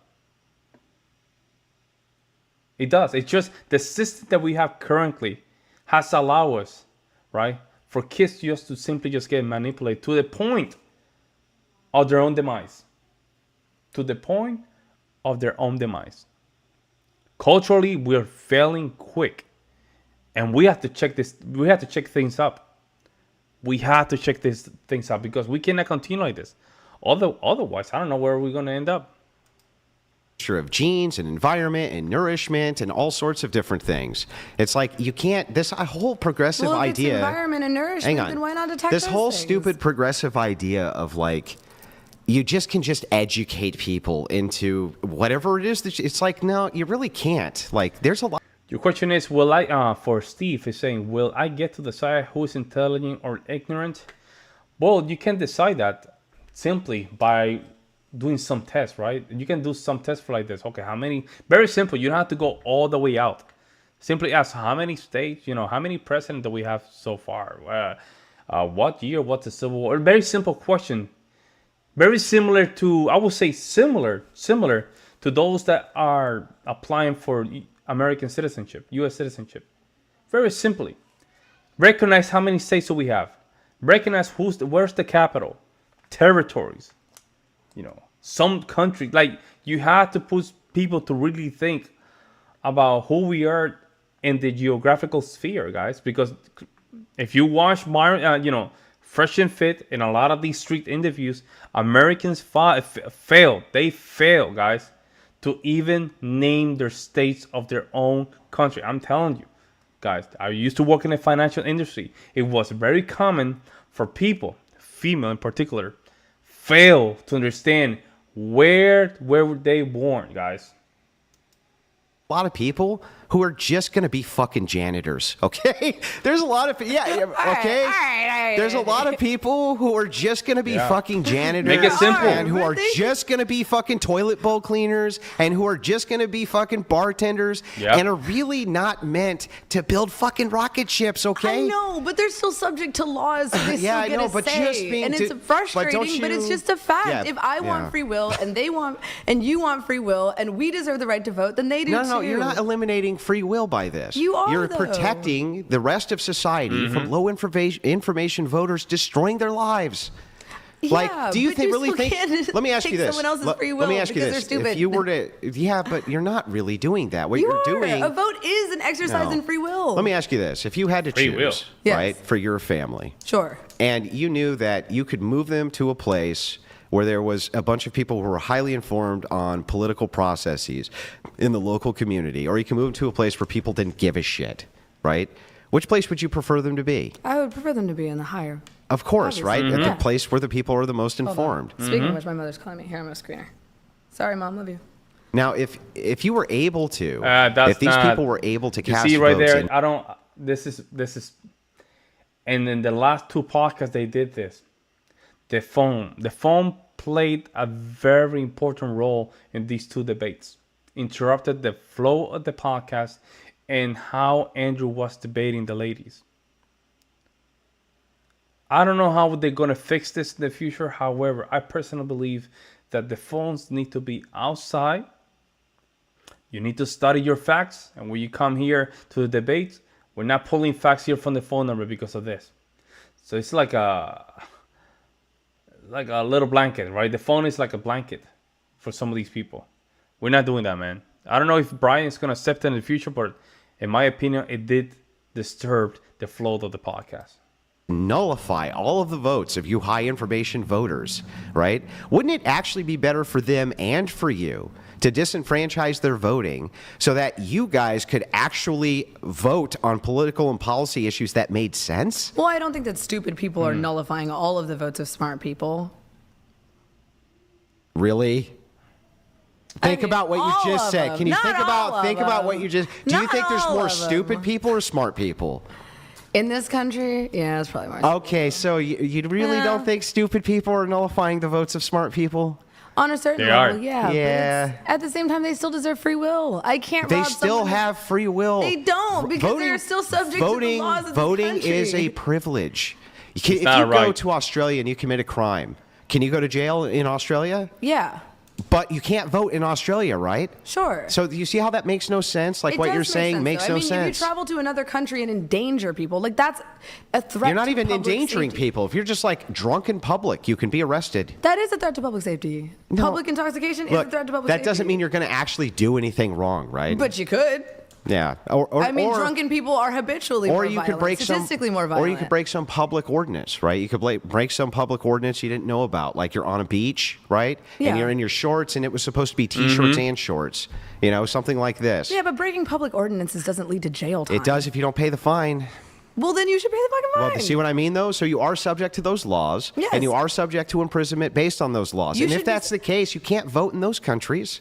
Okay, but you're not a citizen of that country. You're still a citizen of this country. If you were a citizen my of this whole country point, and you though. live here and you are subject to the Yeah. laws of this country for your entire life, from birth to death, Yeah. you should have Why do you a stake. Why do you want dumb people to disenfranchise your well-informed vote? That makes Yeah, good point, Johnny. Men are the force feminists. Men are the forced feminists can't see this. Men gave them a vote and could take it back. And that's the problem.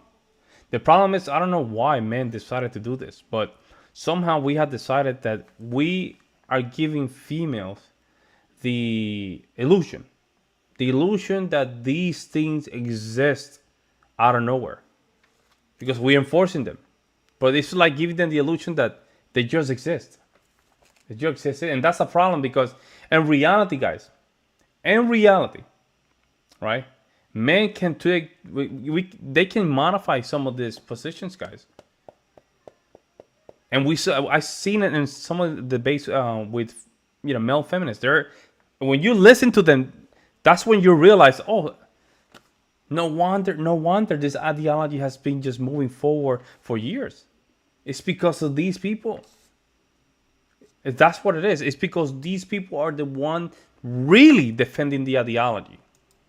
No sense. Not only that, you say that you're actually emboldening them with their free will, right? It's like, that's so silly because ultimately, these people who are politically low information, they're so low information, you're allowing them to get taken advantage of. Of course, I don't want dumb people to disenfranchise my vote, but I don't think that the solution to that is a one marriage voting system or you have to do public service for 5 years. Give me an alternative. But can't dumb people do that too? Like, couldn't a dumb person just do some fucking community service for 5 years and then get paid? I mean, like, there are dumb people in the army. Listen, I agree with you that there can be some stupid people who get through the system, but they're not going to be probably low information. Mm-hmm. You're not going to go through 5 years of civil service like that for the purpose of being able to vote and be low information, or you wouldn't do it. You have an interest. That's what the whole point is. Well, if your housing and your food is paid for, I think there are a lot of people who'd be interested in that. The army. I mean, that's like exactly a the version army. Of You have service. to take. You're saying free will is given by whom? That's the argument. Free will is given by whom? That's the argument right there. The other argument is, and the other question is, do we really have free will? And I heard a lot of people saying this, that humans don't have free will. But then there's another school of thought saying that we do have free will. But I don't know about that. I really don't know where to slide in that back and forward. In the army, you have to take an ASVAB test, and you have to score X amount of a score in order to even be placed in those things. Big dog. I agree, My boyfriend's a vet. He talks about some dumb motherfucker. EOD 696. I agree with you. I think that he said. I think there ought to be a basic civic test to qualify to vote. Yeah, that's what I said. Very basic. You need to know how the government works, the branches of government. You need to know at least how many states do we have in the nation, and how many presidents do we have so far. And at least, when we declare independence from Great Britain, regardless of your sex, at least that's a good start. Yeah, I agree. Or at least that's a good start. Because at the end, you said regardless of sex, but at the end, because females tend not to be too interested in these topics, it's going to be probably like a 70-30 favor of men. That's my opinion. Sure, there's dumb people in the army. But so they would. But to qualify for certain jobs, you can't be. And for civil service or something like this, you can do intelligence tests or things like that. So you're basically saying there should be an IQ test, and only those who would like to be civil servants who pass that IQ test. Well, I think you should probably implement an IQ test for the military too, which they do. Yep. Yeah, but people say. Oh yeah. I mean, and that's where how the three branches check and balance each other will be most important to me. Yeah, I will just. You know what's crazy? That's like an IQ test kind of a question, because if you can just simply provide some references to any law, right, or any decision through the Supreme Court versus any state or whatever, right? That would be a good question. Just provide me when the three branches are provide me a good example of how the three branches of government provide a check and balance. That would be a great question. And then you can sort of like exploit your knowledge of the United States or how our Constitution works. But they do. Unless it's in wartime and they're like, okay, well, you just need a body in here, and then they'll grab anybody off the street. But yeah. Can we ask about right now? I want to confirm that. Of course. Aiden. This is again. Do you do IQ again unnecessary playbook right here. Unnecessary. He's just trying to take control of the conversation. That's it. Military. Wait, You want boyfriend reveal? Yeah.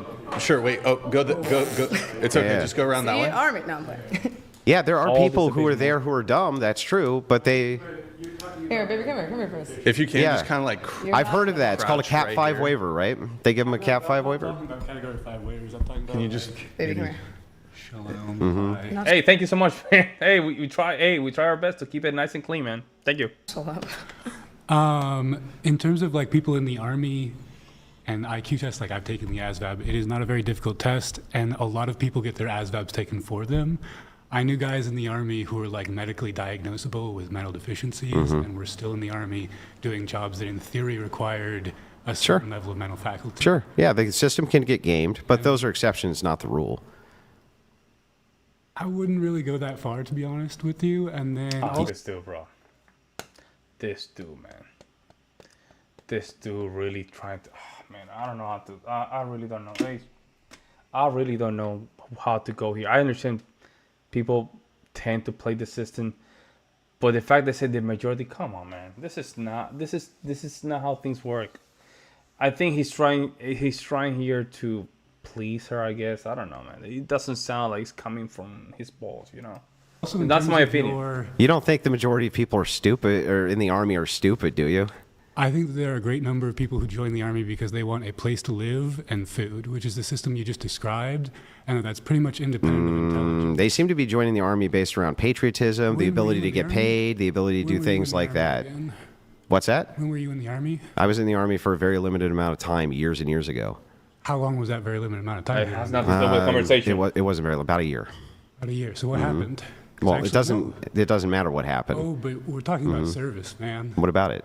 So you want to disenfranchise people based on military service? I actually know why most Why people would? join the What are army. you talking What? about? He's How would just- I I don't know. disenfranchise them based on military service? No, you It said would be you the wanted to opposite. disenfranchise those If you're who requiring people to serve No, in it wouldn't military- require them to serve in the army. Literally didn't say that. I'm sorry about All right, that. Yeah. baby. Yeah, I literally didn't say Yeah, that. hey, Thank yo, you. bro, this is yo, dude. I'm sorry. The village cry. This is not. I don't know what you're trying to do here, man. But I don't think this is the space for this, bro. I guess she wanted to play, in favor of authority, I guess, and because he was a veteran, I guess he has the most say of it. Like, that's not. I don't know, man. Oh, let's see, Wacko. Thank you. Okay. Readjust this. So now we've established that people in You're saying we have the Wacko mind saying here we have had consolidation of power for thousands of years. That is why these people talk down on each other. Meaning each other, you mean like between Andrew and lady here, the Olive, Naima. I don't know, man. You have to be the more army clear. can very much be stupid. So Nobody ever disputed you can have Manipulated stupid by people in the patriotism. army. okay, so again, we're trying to guess go so. My back. question- We're trying to yeah. figure out So how let's see your if we system can't. would work Yeah, so in terms of Yeah. those who are participating in some sort of civil service. Yeah, so you would have are- some type of civil service, right? Which Okay. a person would participate in for at least 5 years. 5 years. Yes, unpaid. 5? Yes, unpaid. That's ridiculous. Why? Do you think that the person who participated in it for 5 years unpaid would really want to be I politically didn't say informed that. by the end I was of that? about to say it though. Yeah. Maybe, maybe not. Yeah, but I mean, that's the- 5 years of not having, like, that's 5 years of, like, housing is paid for, food is paid Service for. guarantees citizenship. So can I ask who's paying for 5 years of millions of people participating in a civil? Well, chances would be pretty good it wouldn't be millions, or at least not hundreds of millions of people participating in such a system. so It'd be you a would very like to low limit the demographic. voting block in this country to less than, there's 430 million people in this country, and you'd like to limit it Nah, to less 330 million. than hundreds of millions? It's 330 million in the United States. I think 36. 336 million or something. Regardless, you would still like to limit it to, I misspoke, my bad, but you Yeah. would still like to limit it to less than, you would like to limit it to hundreds of thousands of people? Yeah. You think it's fair for hundreds of thousands of people to speak on behalf of 360 million people? Do you think it's fair right now to have 100 senators do that? Oh, I see. No, but we still vote for the senators. Yeah, I we vote know, for but the senators, do you though. really think you're getting? They don't just hang walk on. up and say, "Hello, do you, sir, I would Do you like to think be a you're senator." really Like, getting you're voting. Wait, you think you're really getting political representation inside of a state like New York with 2 people? I don't live in New York. I know, but Oh. inside the state of New York, do you Yeah, really? conscious of dissonance right there, guys.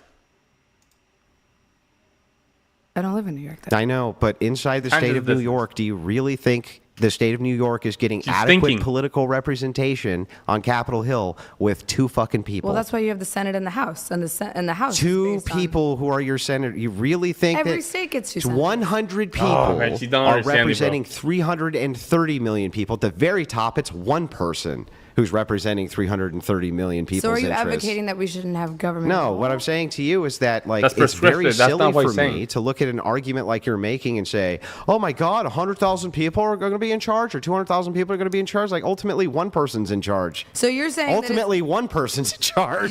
but there's still checks and balances. That one person isn't a king. There They don't still have would be checks and tyrannical balances with monopoly over limited all voting. Power in the guard. There's still checks and balances with limited voting. Yeah, but we still do not get to decide who is in our legislator. As a voting body, we do not get to decide who is You in would the still legislature. have people from within your various communities who would be voters, and they would decide who it is that went to represent you on Capitol Hill. That sounds very expensive and very pointless, if I'm being honest. How is that expensive? Okay, fine. Because you Then have to if pay wanna- for all their Then if housing. you want to do that, there's another way you could do this too. If you didn't want to do like the civil service way, you could do Hey, one great vote. point. Hey, great point, Johnny. Great point. What she did there was to try to get a viral clip for her YouTube channel, and as a feminist, she needed a man to try to defend her. I agree. What they wanted was Andrew to say, "I didn't serve," and attack that. Yeah. Appealing to authority. That's what she wanted to do. Yeah, it didn't, and then the boyfriend came up kind of weak. I'm like, bro, okay, you don't have to be here, man. We don't care about your opinion, I guess. You served. Thank you so much for the service, but we are here for the arguments. And then he started asking questions to try to qualify Andrew. And Andrew caught up to it. Per household. That would limit the voting significantly. Hang on. Okay. And it would be not expensive at all. Oh, I see. People are, Wago, you're saying that people are literally able to talk down to each other in condescending ways because of the right to free speech and enshrined in many constitutions around the world. But Okay. there's Well, even not around the world, because the concept of freedom of speech as raw as possible only exists in the United States. Although some other countries have a similar approach to it. Because at the end, it's come down to enforcement. A lot of these places, they have their constitution as the freedom of speech, some of their articles and amendments, but the enforcement is totally different. It's not even close. In Europe, it's not even called freedom of speech. It's called freedom of expression. And supposedly freedom of expression, you cannot even do the mustache, the mustache guy salute, and you can't even say NAZI even.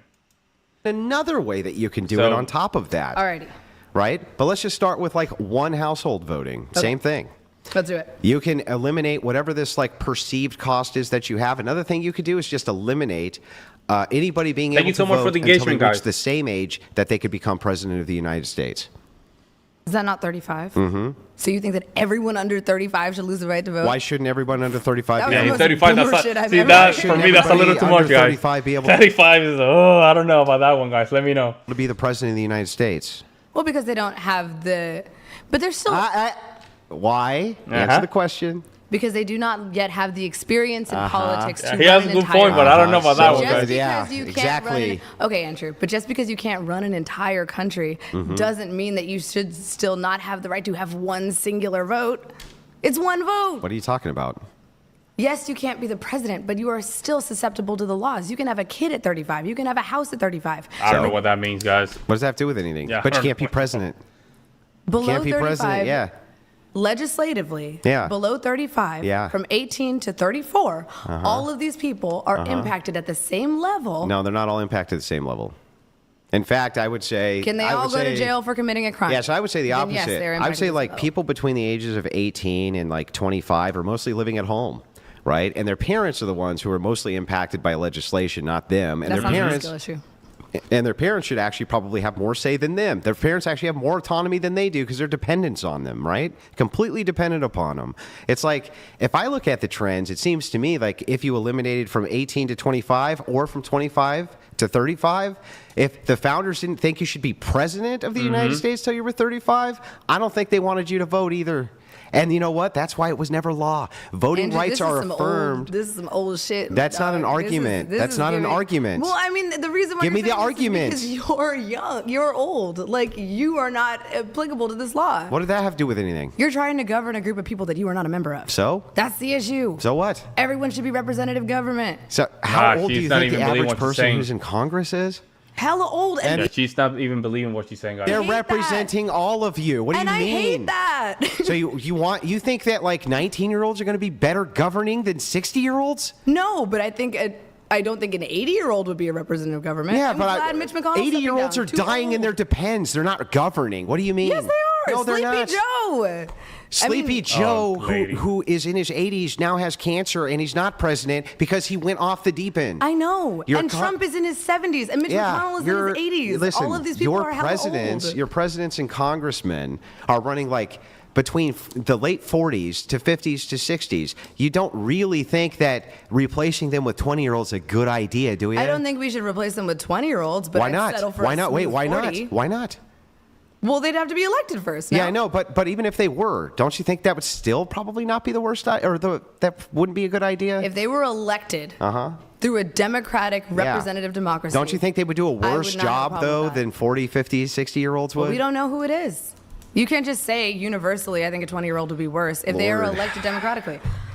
Well, why do you think our founders thought? So you're saying, Jumbo, you're saying I'm in Ireland, and America's the only country that has real freedom of speech. I will pray to Republican Democrat to always defend that, regardless if you take offense to something said. Yeah, I see what you're saying. Yeah, we are the only guys. We're the only place that this thing is gone. It's gone, guys. We are the only place, man, that we have that as raw as possible. See, raw as possible. Freedom of speech in America is the most free speech you will get. Just to put it like that. I don't think there's another country, even Canada, which is our neighbors. They don't even have one close. The government. I mean, we know what happened to the Canadians with the truckers and all that stuff. Ed, you're saying that she's talking past him because she won't accept the notion that people subject to law shouldn't be allowed. Well, that's stupid. Like, it's a stupid argument. Let me see. We fought and died for them rights.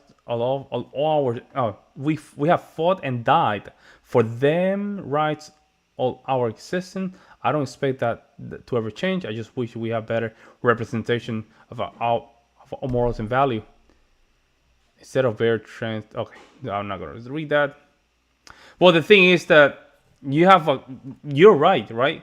But at the same time, certain rights are not really rights, right? Certain rights are more privileges. The concept of voting, it's just a mere privilege, guys.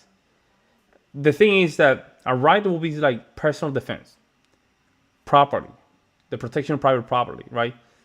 Speech. Those are the closest thing that you can get to the concept of right. Are those things, guys?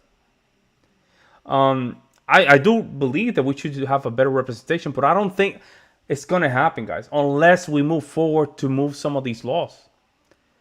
If we want things to change around us, we have to be more proactive, and that means that we have to change law. We have to vote accordingly. That 35 years old was the minimum. I think the founders thought 35 should be the minimum because you need experience in government to be the head of the government. No which I agree experience in with. government is even required to become the president of the United States. 0. Yep. Sure. That's So Donald why Trump. this age of 35? Well, because you have to have lived in this country for long enough to understand it on a basic level. Because they also thought you just didn't have the requisite experience probably in life Yep. to govern at all. That's fair. To govern the entire country, I would say that. To govern under- anybody? No. Yeah. Really? Yeah. Really? I think so. Yeah. I Why mean, can't- why why- is it that they didn't let people vote? Why do you think they didn't want people to vote? I mean, dude, they were kind of fucked up. I mean, do you really No, want to that's base not all an your argument, beliefs guys. on the founding fathers? They owned slaves. Like, So? Yeah, that's not an So- argument. The whole world owned slaves. just because a lot of people do something doesn't mean it's right. Yeah, we were some of the first to take people out of slavery, especially the West. Pretty sure that was England. France did it second. The West, then? That's That's the West. England. That's not America. That's Oh the my West, God, which bro, what I this said, is the crazy. West. You said we were the first as in America. The no? West. She's not understanding the concept of the West, guys. I'm telling you. Again, young folks talking about grown folks topics. This is a good example right here. Is what I said. I The mean, I don't West. think we're the same country as England. Sure, we're like Yeah, all but in we're the part same of the hemisphere. West, right? Yeah, Like but England. We are not run by the same government as England. Yeah, We but fought a whole but war we're about part it. of the West, and I said God. the West is the ones who. You can't take credit for something another country did, dog. Well, first of all, many of the people who came here from England, right? The idea of the repudiation of slavery came from those very same dogmas. What time so, is it, Brian? so I don't know what you're talking We're about. at 4:30. We're at 4. Okay, dude, you've just spent the last hour trying to defend the belief that both sexes should be somehow disenfranchised from voting. This whole one per household, the one marriage system. You see, she's still mentioning the one marriage system. She just still going back to that.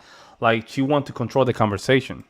And I think fundamentally, you have not been able to create an appeal to Why how are we this in would like work closing practically. statements here? Well, because we're supposed to be debating feminism. We never even got to it. Well, this would be a key component to this, actually. But I'm actually fine with this if you want to move it on to that. But I here's mean, the thing: if you you wanna never keep made doing a it, we single can. argument. The argument is that people should be legislatively represented and allowed to vote. Yeah, in a that's an representative assertion. Democracy. That's just an assertion, not an argument. That's just like, I think so. The argument is if people are impacted by the laws that Okay. legislators create, then they should have a say in who those legislators are. Yeah, but you. It was the Dutch that normalized the slave trade in the West. I didn't know that. Really? I thought it was the Irish guys. The Irish, the English, of course, but the Dutch, I didn't know that. Although we have a lot of Dutch heritage in the United States, from New York all the way down to Tennessee. So that's kind of interesting. Whether it's a small say, But that's a okay. performative contradiction because you said that people who are affected by laws who A, don't live here, or B, are younger than a certain threshold should be It's not a disenfranchised. performative contradiction. It's the point of democracy. No, it's is listen. that we should be represented by a representative I government. need you to understand this logically. She's not that you're understanding the performing a conversation, It guys. makes sense logically because it's a logical fallacy. You were arguing a logical fallacy. No, what's the fallacy? The fallacy is that you're trying to essentially stop stupid people from voting by That's making not sure a that less fallacy. people That's can not a vote. logical fallacy. Well, you didn't let me finish the sentence. Okay. All You're right. trying to stop All stupid people right. from voting by making it so that less right. people All can right. vote, which is in turn taking away the power of the voter. What's the fallacy? Well, you're trying to empower voters by taking away voters' Yeah, how power. is that a That's logical fallacy? You can't empower Yo, voters. so that's a new one. I didn't know that the Dutch had the majority of the votes. I mean, I didn't know that. There you go. That's something new, I guess. I didn't know that. by taking away their power. How am I trying to empower voters? What I are you thought the whole talking point about? is that you're trying to combat tribalism and that you want smart people's votes to What not does that be have to do with nullified by empowering stupid voters. voters?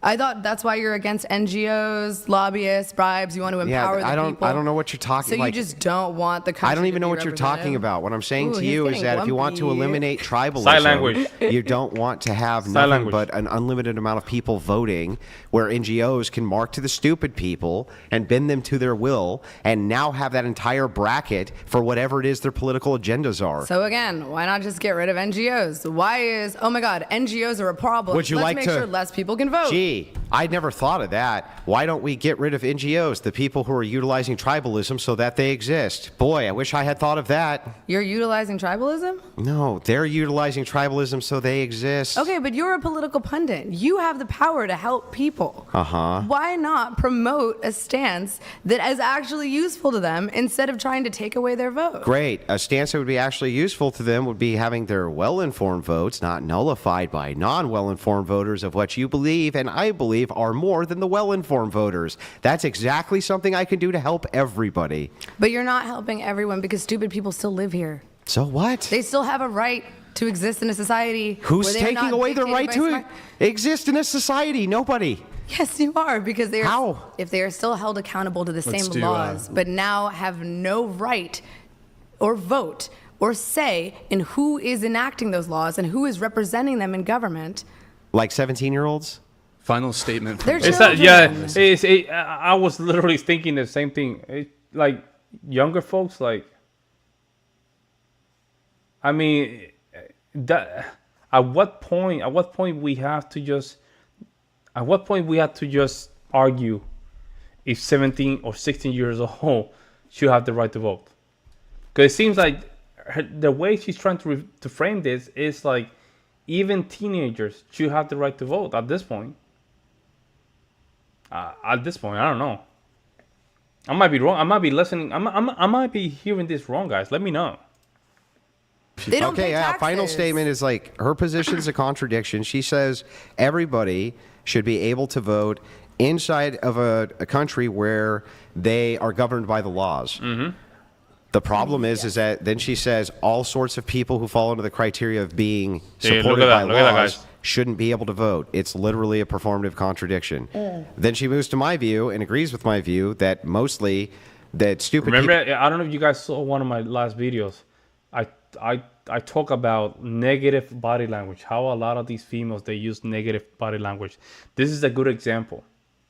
You see, Andrew is just talking to her directly, and she's just talking with Brian, moving around, drinking the water to the side, almost at a 90 degrees angle. It's a negative body language tendency. They do this to make sure they can derail you. It's very disingenuous, guys. People outnumber smart voters, and when you're talking about ill-informed voters, that NGOs often take advantage of them, or I mean, always take advantage of them. She literally agrees with all of this, but somehow still thinks it's a better idea to allow this to continue because I don't know. She never really gave an argument for that. I don't really actually know why. My turn? Yeah, you can respond. Okay. I mean, I get that you don't understand why, and I get that you don't understand my argument, and I'm sorry.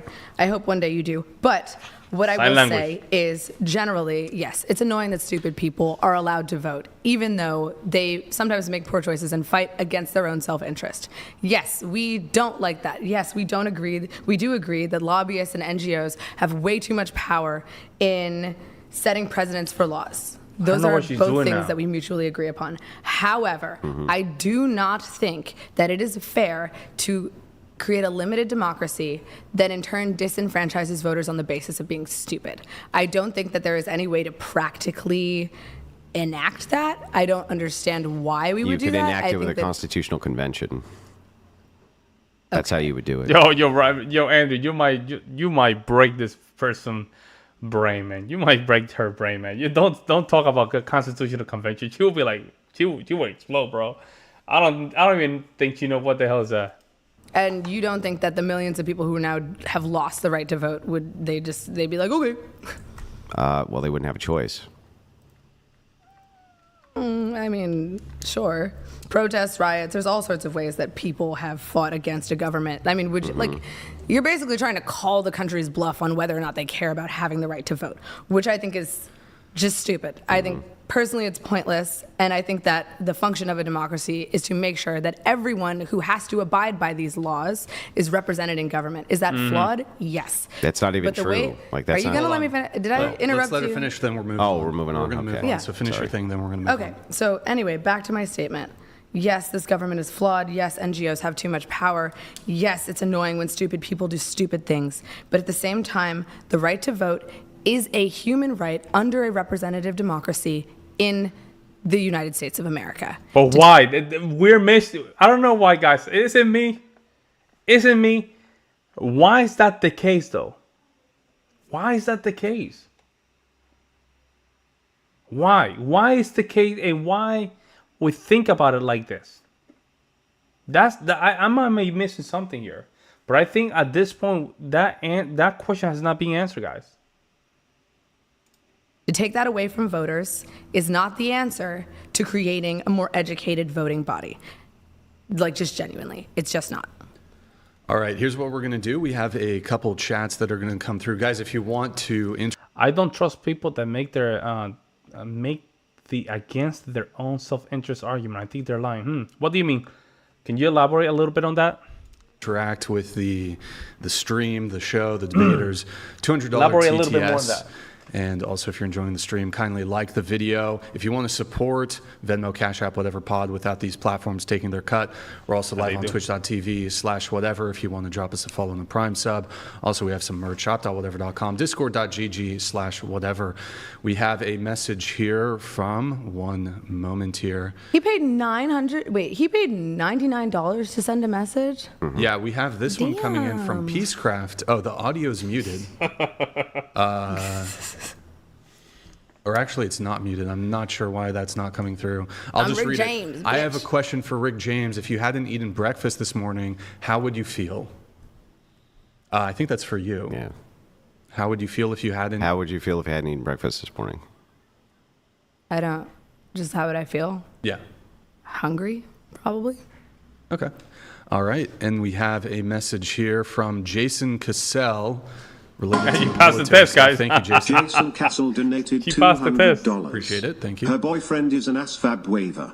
You can't get someone else to take the test. You have to be verified with ID, fingerprints, birth certificate, SS, There etc. you go. Also, you take it during MEPS. There we go. There we go. And this is why you don't do this, right? That's what you're virtual signaling. I personally think when you do virtual signaling, you have to drop a little bit of the lie. I'm not saying that he lied, but most of the time that's how it's approached. If you virtual signal, you have to draw a little bit of the lie.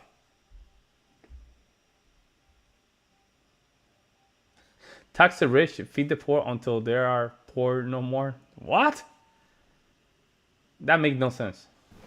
Thank you, Jason, for that That's message. how I think they're saying remember it. I Waco. remember taking it during MEPS. You have to come In up your with something singular better. year That in made the no Army. sense.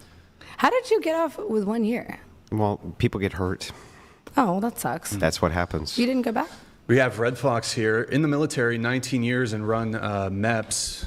All applicants take an IQ test. It is called the ASVAB, and we take significant steps to catch fraud. The armed services on average. Well, I agree that there can be stupid people who are there. I'm just saying that there are standards which are in place. That's one. And two, I There you go. remember specifically taking it when I was in MEPS. So So how hard would this IQ test be for voters on your whole well, like, I didn't really 5-year plan? advocate for an IQ test. It would just be you would just be looking for, like, if somebody was going to enter into service, that they had at least the IQ capacity to do it, so they weren't like mentally retarded. Well, I mean, isn't the whole point that we're trying to prevent stupid people from voting? That's your whole. No, uninformed voters from voting. Okay, so- you are the one saying, she's the one saying stupid people, but reality is uninformed voter. I would say, what do you guys think? A test that if you're above 90, 93 IQ, you can pass. Let me know. Yeah, I agree. How does Empathy is a community double-edged service- sword. Yeah, how that say goes? You go through the. Oh man, I forgot the saying. It goes like, I forgot. It's about the doors of hell. I forgot the saying. With empathy, you go through the doors of hell, something like that. I forgot the saying that goes like, with good intention. I think it's good intention. You open the doors of hell with good intention, something like that. I mean, empathy should not be like a moving forward kind of approach to things.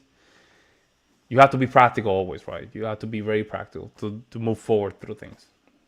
I think that's how the saying goes. I don't know. Well, so again, what you keep doing is conflating like 4 different things when I say here's all of our possible options. Yeah. Right? And then you're like, well, there's problems with this one. I agree. There's problems within the confines of each of these. But there's some that you just straight up reject and give no arguments for. Like, why is it that we can't just eliminate it from 18 to 35? If you can't be president of the United States until you're 35, seems feasible that you can't vote. Yeah, there you go. The road to hell is paved with good intention. There you go. Yep. Yeah, that is so true, man. The road to hell is paved with good intentions. 100%. Until you're 35. Well, if the laws still apply to you between 18 to 35. Yeah, so then your objection's not even to the system. Your objection is actually just still what your argument Yo, is. that's another one. That's very good. It is easier to pass a camel through the eye of a needle than a rich man to get into heaven. Yeah, That's a good one. which is a contradiction. But what's to I prevent? have to Hold move on. on. Question. Okay. Pause. But what's to Okay, prevent? final thing. Can a person over 35 be an uninformed voter? Yes or no? Yes, Yeah. but it's going to be way less regular than people who are younger How than are you that. proving that? Just because if we look at the people who turn out to vote, right, within these demographics, right, it's much less than in the older demographics. And when they're polled, the people in older demographics know much more about the issues than the people in the younger Yep, demographics. that's true. Really? Yeah. I don't know. My grandma gets all her news from Facebook. We have a I'm not message sure here, Manny Fresh. Question for Naima. Did I say it right? Oh my God, Naima. Okay, just My grandma gets all her news from Facebook. Well, she might be smarter than you. I'm just saying. Like a lot of these people, guys, if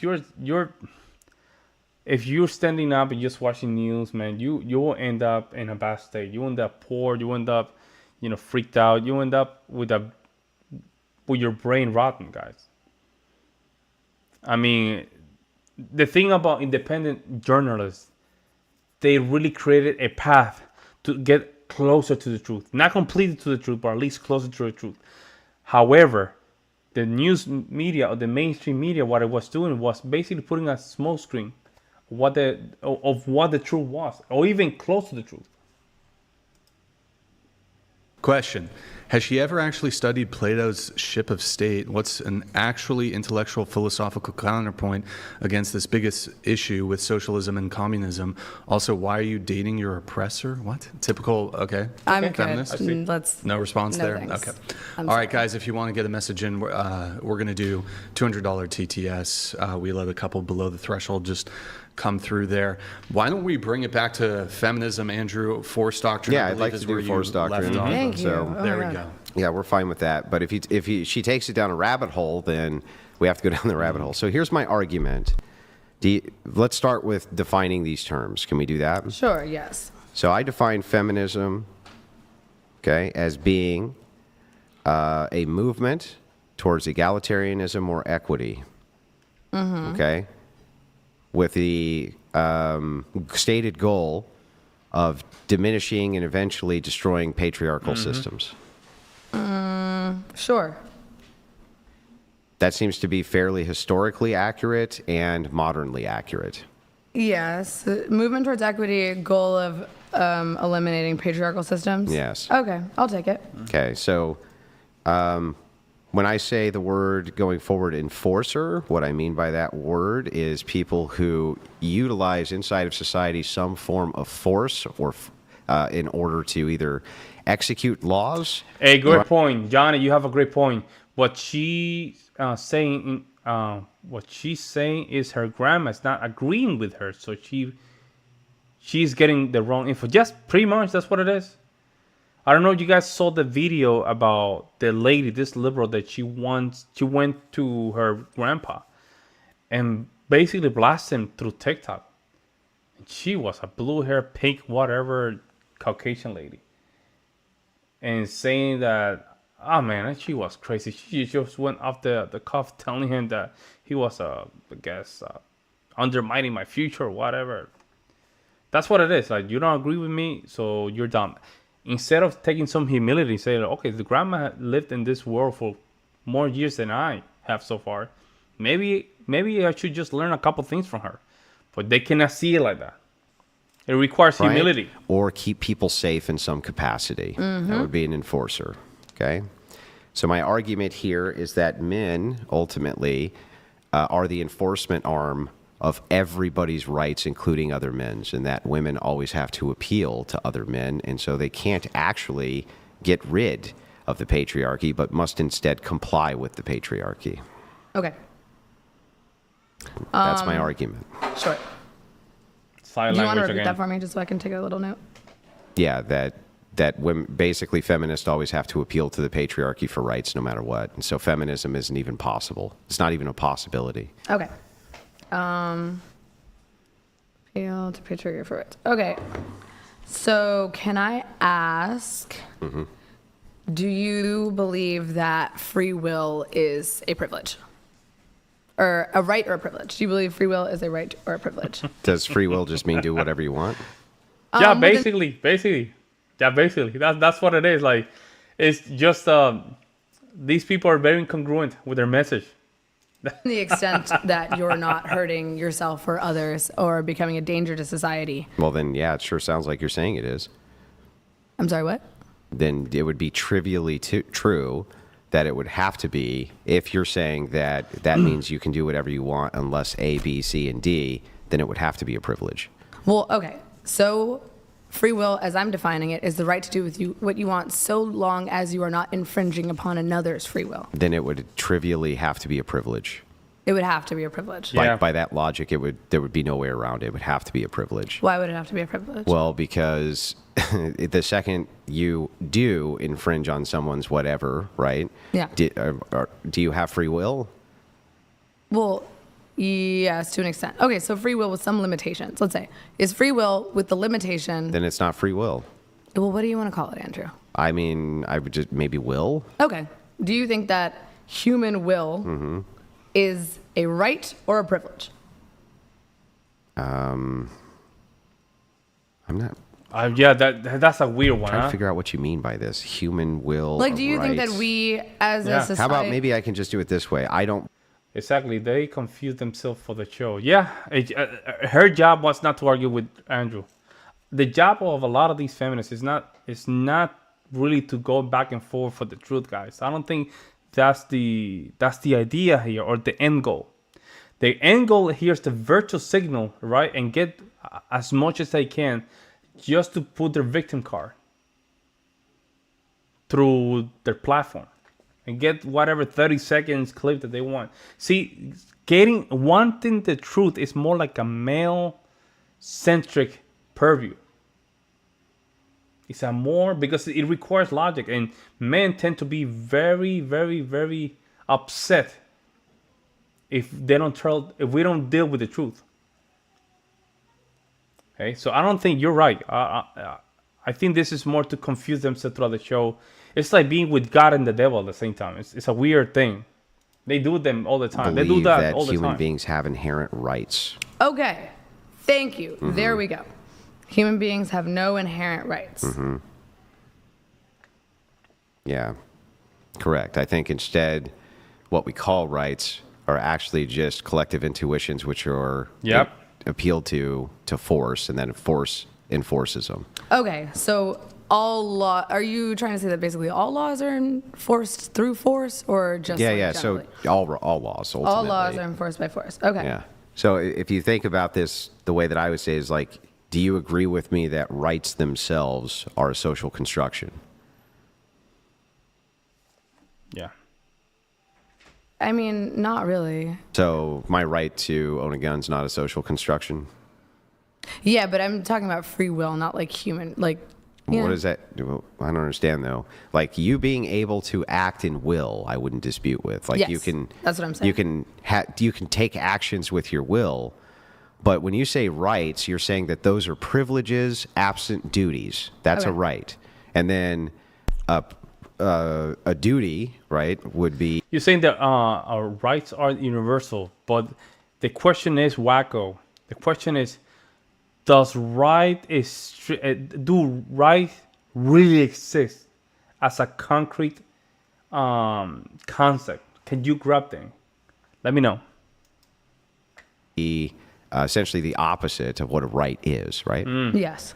Okay, so these privileges that you're talking about, I think if that's what a right is, a privilege absent a duty, then they all seem like they're privileges.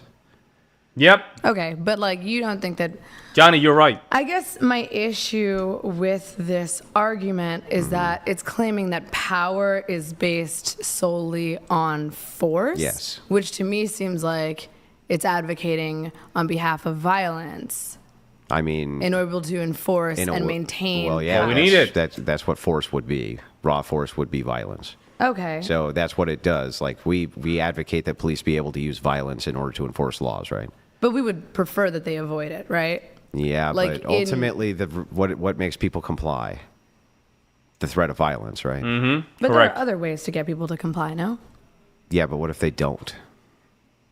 Well, I mean, yes, but I feel like that's a bit of an extreme. Like, No, it's not. No, a bit of an no, it extreme happens that all the people time. Don't comply. but how does It the happens. president- It happens all the time. It does happens all the time, guys. It literally happens all the time, and we see them, police confrontations, right? Judges finalizing a rule. They need the police. Some, people that are getting sentenced, they don't like the result. They just want to attack the police or the judges, and we see this all the time. Have power. He can't threaten violence That's against every all he single does. member. He is the commander-in-chief of the United States military. But he can't threaten and so basically, you believe that we function in a society solely because if we don't, we will be violently hurt by the military. What? No, I believe that all of your privileges that you have in society that you're calling rights only actually exist because of force, the idea of force and force doctrine. So, Waka, you see the simple rights are tangible. What are those rights that are tangible? That I can just go there and just grab them? Let me know. And that is basically 100% men who provide that. Okay, so you're kind of giving this might makes right argument. Just makes, not makes right. So just might is right. No, just makes, not makes right. Right would be a prescriptive ought claim for morality. I'm making a descriptive claim, which is that descriptively might makes. So do you not believe that violence is immoral? No. Of course not. No, Depends on the not. circumstance. No. You generally just don't believe that violence is immoral. And this is the Depends on the clear... circumstance. I'm sorry, I have to stop this. This is the clear distinction between the man perception of reality and the woman perception of reality right here. She thinks out of the gate violence is wrong. Andrew, on the other hand, thinks what? Violence is not wrong. You see what I'm saying? Dance. I mean, violence in an attempt to control others and usurp Again, their that depends on ability. the circumstance. I think there's plenty of times where you and I would agree that using violence to control others is totally acceptable. I feel like violence is necessary in self-defense and the No, you defense don't. of You think that someone else. violence is completely acceptable to control prison inmates, probably to execute certain laws She and didn't search listen. warrants, to do all sorts of things. That's Violence is necessary. Agitator. Again, those are both actions in self-defense or I defense don't know of what you're others. talking about. How is that? If when two you say- inmates are fighting, when you're and saying trying to using break up that fight so that one of them violence doesn't die, but it's violence to that would control be- others, right? but it would be in defense of others. Yeah, but it's still to control others. It's in defense of others. Okay, though. what if those people, like inmates, don't want to be defended? So that's what we're talking about. Well, I mean, if someone is beating another person to death, I'm sure that the person If who's it's mutual dying, combat, they both want to do it. The guards then go and break it up. They're They want definitely to using die? violence for control. Not die, but fight. Okay, but if someone is beating someone else to death, and you are Yeah, using but that's violence not. to prevent See, that, then you you're see using how violence. you see how you negate the claim, so you move to the next claim. Can not two negating the people claim. be fighting? Oh, I see. She reminds me of my female, can I say that word? College professor giving as to minorities, especially and the meaning ideas of Okay, I see. So she reminds you of that professor that she would basically undermine the Caucasians. And as in Korean, it happens all the time, man. It happens all the time. And remember, they're not there for the truth. This is what a lot of people have to understand. They're not here for the truth, and they're not here to just feel some kind of empathy towards men. They're not here for that, guys. They're here to get as much as possible from men, without the accountability aspect. And then you use violence to break that up. Yes, Okay, great. So then you can use violence to control people, and it's perfectly acceptable. it's not acceptable though because it's the reason. Hey, it's here we acceptable go. is Yes, because yes, it's yes, in yes. defense. Yeah, EOD 696. Yeah, Jesse Lee Pearson. Yep. Yeah, you're right. He talks about this all the time. Of another person. Those people want to fight. Who are you defending? If one of them is dying, or if one of them is One very of them badly is not hurt, dying. They you are just defending. want to fight. They're not dying, but they just want to fight. Okay, sure. So 2 prison inmates, but again, you're using these really, really, really stringently specific. Yeah, No, they're because not. if we They're go not. too broad and too general, then if we hone it down, then I can negate your stance because what you're saying doesn't actually make logical sense. But you're honing it down to a specific example Mm-hmm. that is not representative of the entire population of the United States. I feel like we should use an example. What that is less- representative of the entire population of the Not United 2 States? prisoners who choose to fight to the death. Well, what I is? mean, that's the furthest thing from the No, truth. but when you make a claim, you make this claim. You say, Andrew violence is only violence isn't justified to control groups of people. And I'm like, yeah, but you don't really believe that, because I can give you examples of groups of people who you would want to control with violence and you think it's totally acceptable. And you're like, yeah, that's true. Well, those people have lost the right to free will by committing a crime. But hang on, you go, yeah.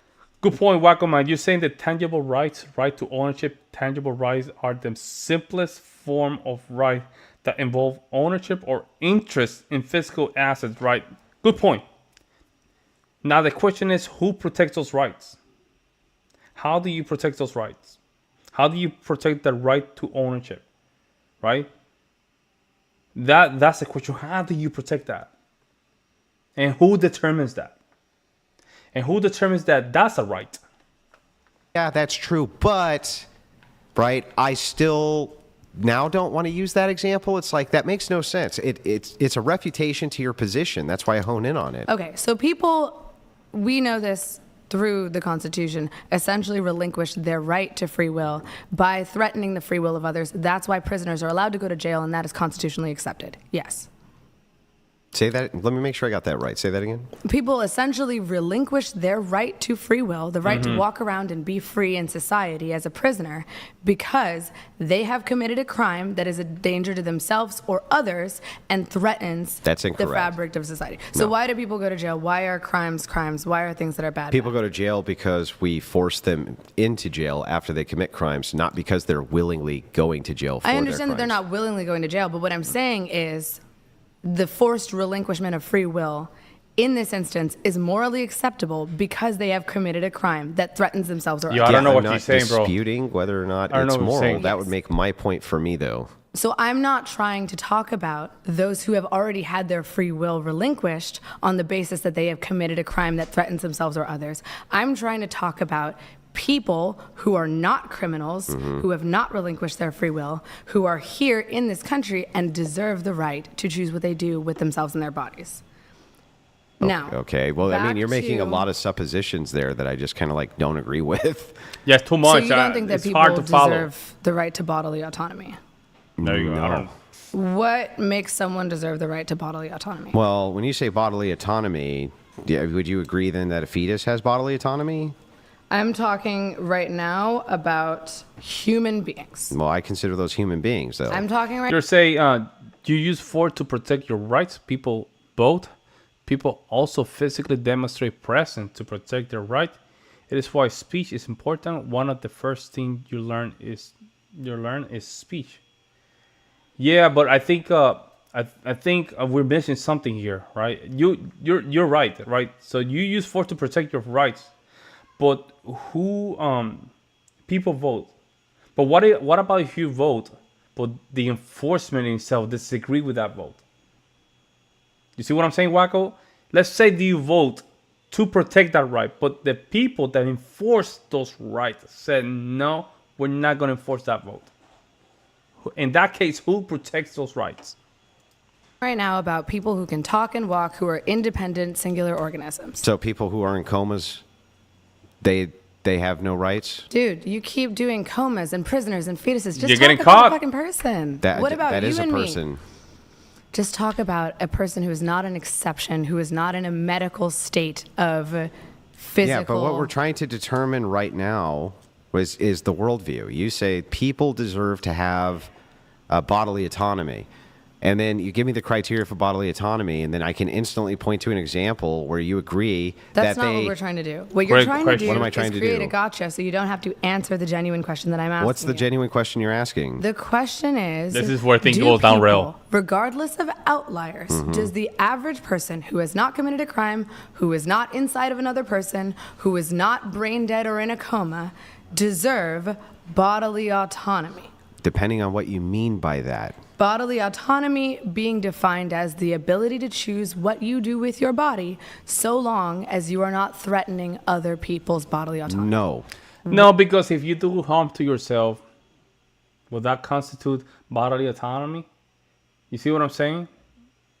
If you hurt yourself, you're still hurting something. Does that mean that in that case you have to be okay with... You have to be okay with people deleting themselves, or if you stop them for deleting themselves, you have to even give them the leeway to just delete themselves, I guess. I don't know. Why not? Because I would say that things like laws against unaliving yourself would be completely appropriate, and things like this, which would be a violation of your bodily autonomy by your criteria. So you think that because people can't unalive themselves? No, I'm saying you gave me the criteria for what bodily autonomy means, right? You asked me what an objection would be against it, and I just gave you one. Okay, so let's cut out that outlier. Do you think that people who are not inside another person, who have not committed a violent crime against themselves or others, and who are not currently brain dead and are conscious and capable of perceiving the world, do you think that those people deserve bodily autonomy? No, based on the Why example not? I just gave you. Just because people have the capacity to unalive themselves, no one deserves bodily autonomy. By the definition that Yeah, you see? just gave, we could not give them bodily autonomy definitionally by that definition, because Definitely by that definition. definitionally by that definition, yes. So I could say definitionally by some other definition, but I'm giving you the referent to your definition. We don't deserve bodily autonomy. Not by your because- definition, because that would prevent us from preventing people from like doing suicide and things like this. So we don't deserve bodily autonomy because under my definition of bodily autonomy, we cannot prevent someone from killing themselves. Correct. But that's not a violent act. Oh Yeah, my that's God. It is still a violent act if you're, trying to cut, yourself. It is still a violent act. If I take a hammer and for some reason I decided to, you know what I'm saying, to myself, you're still creating the action of harm. You're still creating the action of harm, even if it is to yourself. That's why bodily autonomy is not even the right approach to this. I don't even think we do, guys. Seriously, because we go to prison because of this. If you try to do harm to yourself, we go to prison. If they catch you before the thing happened, where you're pressing the delete button to yourself, right? You still go to prison, or you go to the, I forgot where they put you, where crazy people are. I'm trying to avoid certain things here on YouTube. So bodily autonomy is not a concept. It's not a real concept. I don't think it's real, guys. I don't even think it's possible. Let me know what you guys think. It's a real But why violent can't- act, Why can't, under my definition, you can't prevent someone from killing themselves? because it would violate your rule for what bodily autonomy is. I said so long as you are not a threat to yourself. Rocco, you saying that you protect your rights even if the world deem you as in the wrong for protecting your rights? Is why education is important, or people should be aware of philosophy in order to understand this. My bad. English is not my first language. It's my second language. Let me see. You asking, is God real? Well, physically, I don't think he's real. Physical God is not real. Now, through my faith, I have to say yes, because it's my faith. But physically, I cannot go and grab God. I cannot point, hey, God is there. I cannot do that, right? Because even himself, he doesn't really portray himself as a physical being. So I cannot say he's real. I cannot point at him. Hey, God, he's right there in the clouds, flying. I can't do that.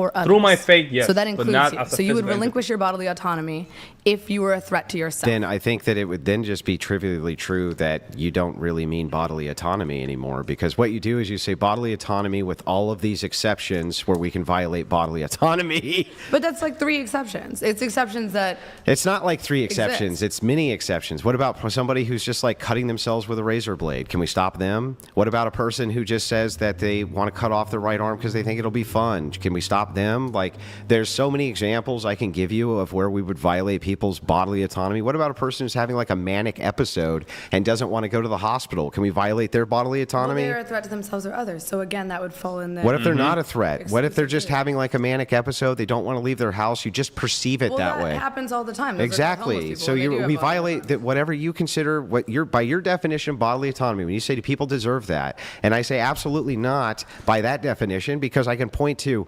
300 different reasons why we would need to violate it. So is there any definition of bodily autonomy that you think that a Not that I'm human aware being- of. I'm not aware of a definition of bodily autonomy I would agree to that I wouldn't think we should be able to violate. So you don't think that people should have the ability to control themselves and their bodies under any circumstance because I didn't say under. I'm Catholic and I believe Christ is King. God us my witness, 100%.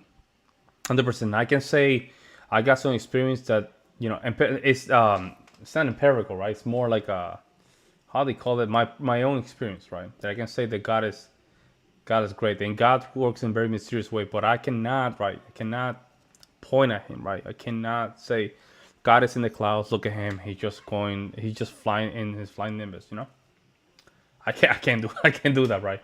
Because I don't think that's how it works, right? It's through your faith that you make him real. Or any circumstance. So what's the Amen. circumstance in which Amen people for that. should have the right to He's control their right. body? Yeah, so Risen. Well, Amen for for that. me, I would say that if it's in some type of case of will,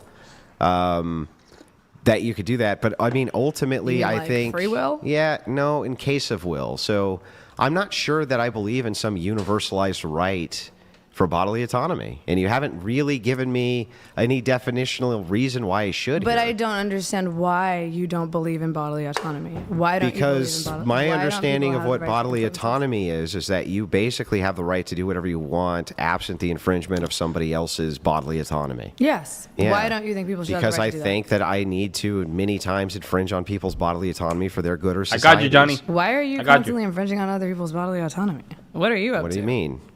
What you just said, I feel the need to. Yeah, well, I would use force doctrine for that, meaning voting, things so like that, when to violate when bodily are you autonomy. when are you forcing When I yourself go onto vote. others to bodily?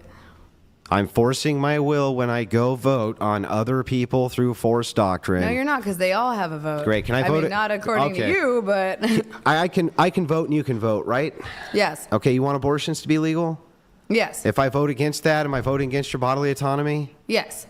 There we go. you. That's it. Okay. Can we move on now? That's it. Take your break, man. And at that point, that's it, guys. That's it. That is it. If you're in favor of banning guns, right, and you vote against it, but then I vote in favor of it, I just cancel your vote. That's why Andrew was giving the argument at the beginning of what kind of people need to vote, because the people with more experience, right, their vote is being canceled for those that has less experience. Yeah, there you go. Can't move on It now. went No, like we this. can't It was move on. circle. Okay. Well, Andrew, you still haven't explained why humans don't deserve bodily autonomy. Like, what are I you just saying? explained it to you. So then, who should control people? Wacko, you're saying, are we in God's mind? That's not the question. How do you know that God has a mind? Well, in this case, we would use groupings of laws under, and from my view, it would be like Christian ethics. From your view, it would be like, I don't know, shared bizarre intuitions or whatever, where you think that, I don't know. Well, I don't know where Why it are is that guessing you. what I believe? Exactly. Yep. Do you believe in God? EOD, exactly. He suggested households should vote as a single unit to avoid that type of contradiction. And you know what's crazy? You know what's a good example of that? Wisconsin, they just elected a female for the state judges, state Supreme Court. Women voted. Majority of women voted for them, even though they voted for Trump in the 2024 election. See how that's strange? How strange that is? Females that came out and voted for that female state Supreme Court. For what? You canceled your own vote. And we can get into that. I don't want to get into that. But that's a good example of that, how incongruent some of these positions are, even when it comes down to this level of responsibility. I'm on the fence about Then it. it's just intuition. So everything that you believe is probably just So intuition. you believe, well, I mean, there's also facts and like physical evidence, but you know. Oh, you don't so want to get into believe, that. Facts and physical Yeah, you don't wanna evidence get into require that. an interpreter, right? Like eyes and ears. They and a brain? require you 100%. to interpret them. Complete contradiction. So you're saying that facts are different for everyone, regardless of how they interpret. Well, they require an interpreter, and the interpreter can interpret them however they choose, and then can That make most of the moral time prescriptions Michigan doesn't based on make a lot those. of But sense when we either. get to the moral Yeah, prescriptions, I know. Facts don't change based on your. but your personal moral I know, right? prescriptions based on the facts do. Yeah, That's you're why crazy, man. they require interpreters. So I'm not really willing to kind of cede the every ground. fact, but you are Yeah. your own personal interpreter, no? Yeah, I interpret things. Yeah, and we have to be careful with that, right? Immigration, man, I don't want to get to that because I don't want my channel to get kind of chatter banned. But there's a lot of topic that we can enter through the lens of the ideology of feminism, and all that, all those concerns has to do with that. Has to do with that, guys. Correct. Yeah. Yes, okay, and so do I. That's Yeah, how I know, but I facts just work. don't- We I- all see but I- facts, and then we make Yeah, our right, own but I haven't- conscious judgments about those facts. Right, but I have an based on epistemic how our brains work. foundation that I appeal to Yeah. for foundational morals. You don't. That's the same So as you me. think that appeal to everyone should intuition. have to subscribe to the Christian God, and that is That's who not what he decides who has said. free will? I think that Christian ethics. I'm confused as to what that We're has not to do with even. bodily. We weren't talking about free will. Okay, so then what We're is... talking about bodily autonomy now. Okay, so then based on Your definition of bodily autonomy, Yes. the one that you gave me, Sure. we would definitely need to violate it, and you even agree to that. So, And what? Just for abortion or what? No, for the purpose of like suicide, cutting yourself with razor blades, all sorts of various things that you could do to yourself for self-harm that we would step in and violate your bodily autonomy over. Okay, so outside of those specific examples in which someone is committing an act of harm, which I also removed from my definition of bodily Then I autonomy. don't consider that bodily autonomy anymore by your definition. Your Okay. definition would have to be something Dude, different like the than your right to go definition. to the fucking grocery store. Who has that right? Who are you saying under your standpoint of government, what is it based on your equal force objection So- can women do Yeah. that they should not be allowed So to let's do? untangle some ideas. When you say who has a right to go to a grocery store, who has an inherent right to go to a grocery store? Nobody. Or who has a physical right enforced by men to go to a grocery store? Which thing are you asking? What do you... An inherent right or some external subjective right that is enforced? Which thing are you asking? I'm saying who has an inherent right to Nobody. move their body in the way that Nobody. they Nobody has an inherent right to do anything. Nobody. Nobody has an inherent right to do anything So then how do we gain the physical right to go to the grocery store? through force. Exclusively through force. Yeah, the only reason that so if let's say the Taliban took over the grocery store area, do you have the right to go to the grocery store now? No, but that's an Then anarchic society. Then you're agreeing with me. So then you're I'm saying not there's agreeing no with you. inherent right. It sounds like you're advocating for anarchy, and the only way that I'm people not advocating gain a for right- anarchy. The only way that people gain a right is through force. Then we'd all be fighting each other all the time to gain the right to just No, use we our don't. bodies You can in a basic way. cooperate for the purpose of force doctrine. We do it constantly. What do you mean? No, we don't, because we don't live under a force doctrine principle. Yes, we do. Yes, we Well, how do. would How old do we people have the have power all to this do thing anything? together? How would disabled people have the power? Because to There do we they go. have- No one can This def- is a good example. Yeah, this is a good example of people now understanding how this thing works. We live through the enforcement of force doctrine. Imagine this, guys. Imagine when Trump said that Canada should become the 51st state of the United States. Do you think, listen to this, if we decided to, let's say Canada's militaries keep depleting, at what point you think if the United States wanted to take Canada, at what point can Canadians stop the United States of a takeover? Right? At what point? You have no force. You have no force to even protect your sovereignty.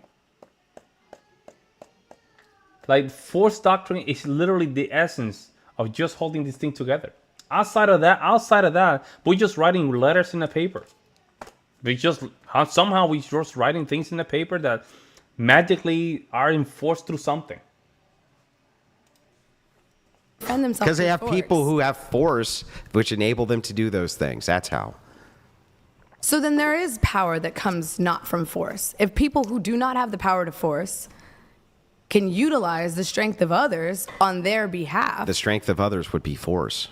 Okay, but how did that person at the top who doesn't have force utilize the strength of others? He's utilizing other people's force. Okay, but what So is the he hierarchy. doing to utilize their force? Because he somehow So has the power patriarchy. over them. How? He doesn't have, well, it's agreed to power. But the thing about power dynamics, which is interesting, is that if you have control over force, if that were to shift, like let's say the president said some shit that you really didn't like, and a big ass mob showed up to take him out, right? And nobody opposed that, who has force doctrine on their side? That's fair. So I want to go back to this claim. You said Hang on, agree- hang on. Hey, Before you we see go what back she to did that there? claim- You see what she did there? Hang on. I based wanna- on force. See, right And here. I would like See right here. She's over talking. She just want to move the topic because she's losing, right? This is how, again, the tactic of the bad life insurance salesman right here. Trying to take control of the conversation. That's interesting. like to just Back to my claim. You said agree Hang to on. powers I want based to. on force. Wait. And I would like to just ask. Hang on. You said that's if- fair, though, right? You 100% said that's fair. Woko. No, I agree I'm- with you. You said that's fair. I'm responding to the words you're saying. If you said agree to power based on force, Yeah. and that Yeah, that's it. those That's who true. are disabled are She seeded the argument over and over. Yeah, that's it. protected and their will is protected, and those who are elderly are protected and their will is If protected. there's force, yeah. Then why can't you do the same thing with women? Why do women now usurp their right to protection and bodily autonomy under a There's not rights. Equal These force aren't action. rights. This is force. Can It is a right. Can women manipulate men to use force on their behalf? Sure, that's Yeah. happened before. Okay. Great, but they're always going to have to appeal to men's strength for force, no matter what. But I don't think society is intrinsically and implicitly governed by force, and I think advocating for that. Which is part creating of society? more violence. Which part of society is not Exactly, governed by yeah. force? Which part? I mean, schools. She just EOD. You're right. She just want to move on to prevent people from noticing. Yeah, she think. But here's the thing: by she doing that, that's her perception of what she really thinks about this audience. That's what it is. Aren't governed by Yes, force. they're People governed go to by force school for because sure.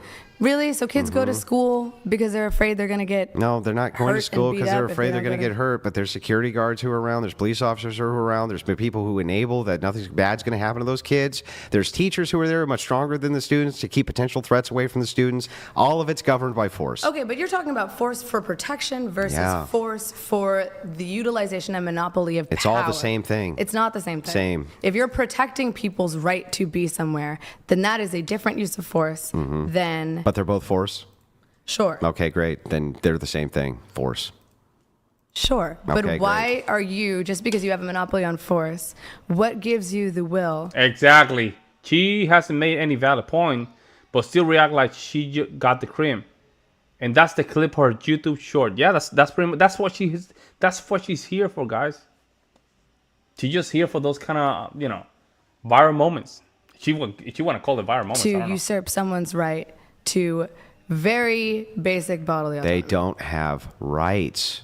Rights are not, by your agreement, inherent. So then what's to stop a bigger, stronger man from just beating the shit out of you? And now you don't have rights. Nothing except force doctrine. That's the whole point. Then why would you want to live in a society in which everyone is like I didn't say dependent you on have to force? live in a society in which individuals can get beaten up by somebody who's next to But them. that's what force doctrine is. No, force doctrine would be like the cops would show up and beat that guy down with All right, guys, billy I'm- clubs, drag his ass. I'm gonna take a pee. I'm gonna take a break. Give me 1 second. To prison, then he would get thrown into prison where guards would make sure he stayed there. Okay, so that's what all kind of force is appropriate through force doctrine? Well, I don't even know what that means. What are you asking? So the force and the power to, I mean, you're basically saying that women do not have the right to, I don't know because you won't define what rights are, to do really anything. Okay, because I'll tell you men again. can- What did I say a right is? A duty. Oh, I'm sorry, a privilege absent a duty, and you agreed to it 4 times. So women have no privilege Hang on, absent stop, of a duty. Stop! I just want to point out your lie. You said So frustrated. You said I keep lying, or you keep lying. So When did I lie, Bookie? You just said I never defined privilege. No, I didn't. Yes, Oh, you yeah. literally just said that, and I defined it 4 times. You didn't say you didn't define privilege. You didn't define privilege. You defined a right. Oh Those my are God! different things. A privilege absent duty is what? A privilege absent of a duty. I'd say like free will. A right. essentially. It's Yeah. a right. I defined it multiple times. So what are you trying to say? That because women cannot defend physically their right to do things, that they do not deserve rights? Is that the point? They can't enforce their own rights. So they Okay, have to so appeal to because men. someone cannot enforce their own rights, they don't deserve rights. Well, they don't have them. But do they deserve them? Well, again, then you're moving into a different claim. So if you want to get into like what people deserve or don't deserve, right? We can get into that, but can we at least agree on the descriptor of how it works first? No. Okay. Because women, I'm trying to understand why women don't deserve rights because they cannot physically. That's a different claim. I just asked you if we could agree to the descriptor before we moved to that claim, and you said no, and then brought that claim up again. Because the claim doesn't make sense. I don't understand your claim. Okay. Make the claim, and I'm then we can literally debate it. answering all of your questions for this claim. Not well, though. Like, what are you saying? Which question? Which thing am I not answering? If women do not have a monopoly on force, cannot control their own bodies, why don't they deserve basic human rights, basic equal rights? Okay, let's try this again. It's like Okay. talking to a fucking child. Okay, do you agree with me? All right, we're back. We're Okay. back.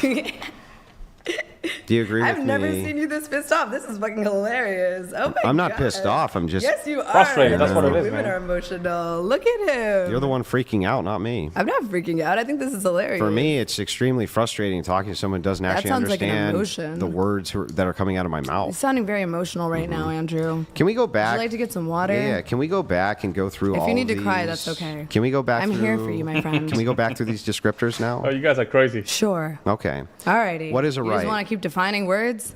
What is a Fucking right? Merriam-Webster over here. What is a right from your perspective? Okay. I mean, I'm fine with your definition on those descriptors. No, but I want your definition. I'm fine with your definition of that. Then why do you keep contradicting yourself if you're fine with my definition? I'm not contradicting myself. Your claim just doesn't make sense that humans do not deserve rights specifically because they cannot physically When did I defend say them. they didn't deserve them? You just did, like I said 4 they times. don't exist inherently, right? Okay, so whether or not it doesn't exist inherently, does someone still deserve Yeah, that at this point, right? Just They because don't- they cannot they- physically defend yeah, them- at this point, she was bad faith, guys. At this point, it was completely bad faith. Completely bad faith. From now on, she just want to get her little clips. How do you deserve something that Yeah. doesn't exist? I agree, Chindi. But it does exist. Okay, so now it Chindi, exists. Listener. Does it exist or I not agree. exist? I mean, do I have bodily autonomy currently? Yes. Can I go walk around my house and do what I want? Yes. So on a certain level, it does exist. Where? I mean, right here, right now. I'm here Exactly. on my own free will. So because you can do this, Pissing you the fuck off. So because you can do this, you have the right to do this? I'm trying to see what extent you think women should not be allowed to do things. She got destroyed. She got destroyed badly, and not only that, Andrew's not even in his best shape. You can tell he's kind of tired, man. Like he just, you know what I'm saying? Like he's tired. because they cannot monopolize and control Yeah, but others based do on you force. understand that, like, I just don't understand practically what Yeah. you want out of this. When So you- women can't force it's hard men. to argue with you because you don't have any understanding of philosophy at all. So when I bring these Yeah. things up, That's not the issue. The You issue is that your agree- philosophy is you inherently agree- flawed. you- It morally doesn't make sense. okay, I'll tell you what, negate it. Negate the proposition. Okay, sure. With what I said before. So you're basically saying that people who utilize force to execute laws are those who have the ability to control those laws. My issue is that, and in terms of a movement towards equity or a goal of eliminating, and in terms of feminism, you're saying it's a movement towards equity with the goal of eliminating patriarchal systems. My issue Yeah, is Myron that I again said it right there in that fundamentally do super not chat. believe that laws should be exclusively Yeah, in- Myron Guest says something very, very important this in his super chat. He said, "Oh my God, the only reason women have rights is because men allow women to have them. If all men decided women should not have rights, they would not have rights." That's the point. There's nothing wrong with admitting that. If we can at least admit that point, maybe we can just get to a common ground that we can just secure people's rights, I guess. But ignoring the fact in itself is putting people in edge, guys. That's what it actually is. do not believe that laws should be exclusively enforced to the benefit of those who have physical power.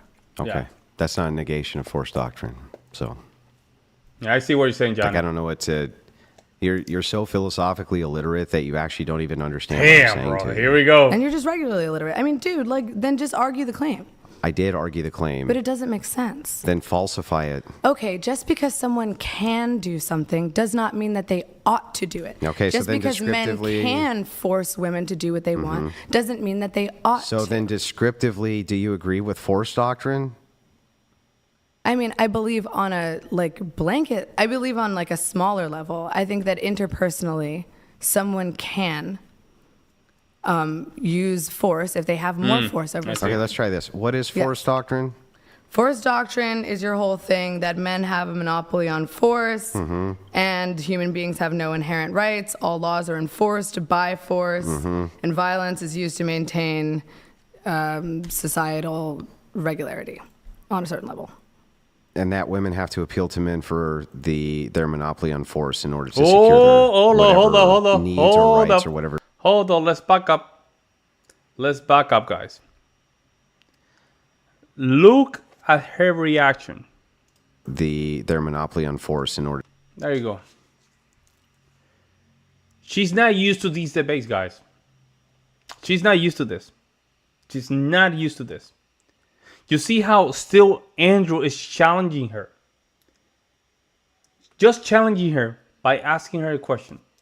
And she's not liking it because she's not used to this. Usually by now, she will win the debate because they will probably let her win. I don't know. But she's not used to this, guys. To define with clarity her positions. Level. And that women have to appeal to men for their monopoly on force in order to. And that fact that whether or not females have to appeal to men for force, she's not liking that. You know why she's not liking that, guys? Because it might be. I'm not saying it could be because I cannot read her mind. She don't believe that men are equal to women.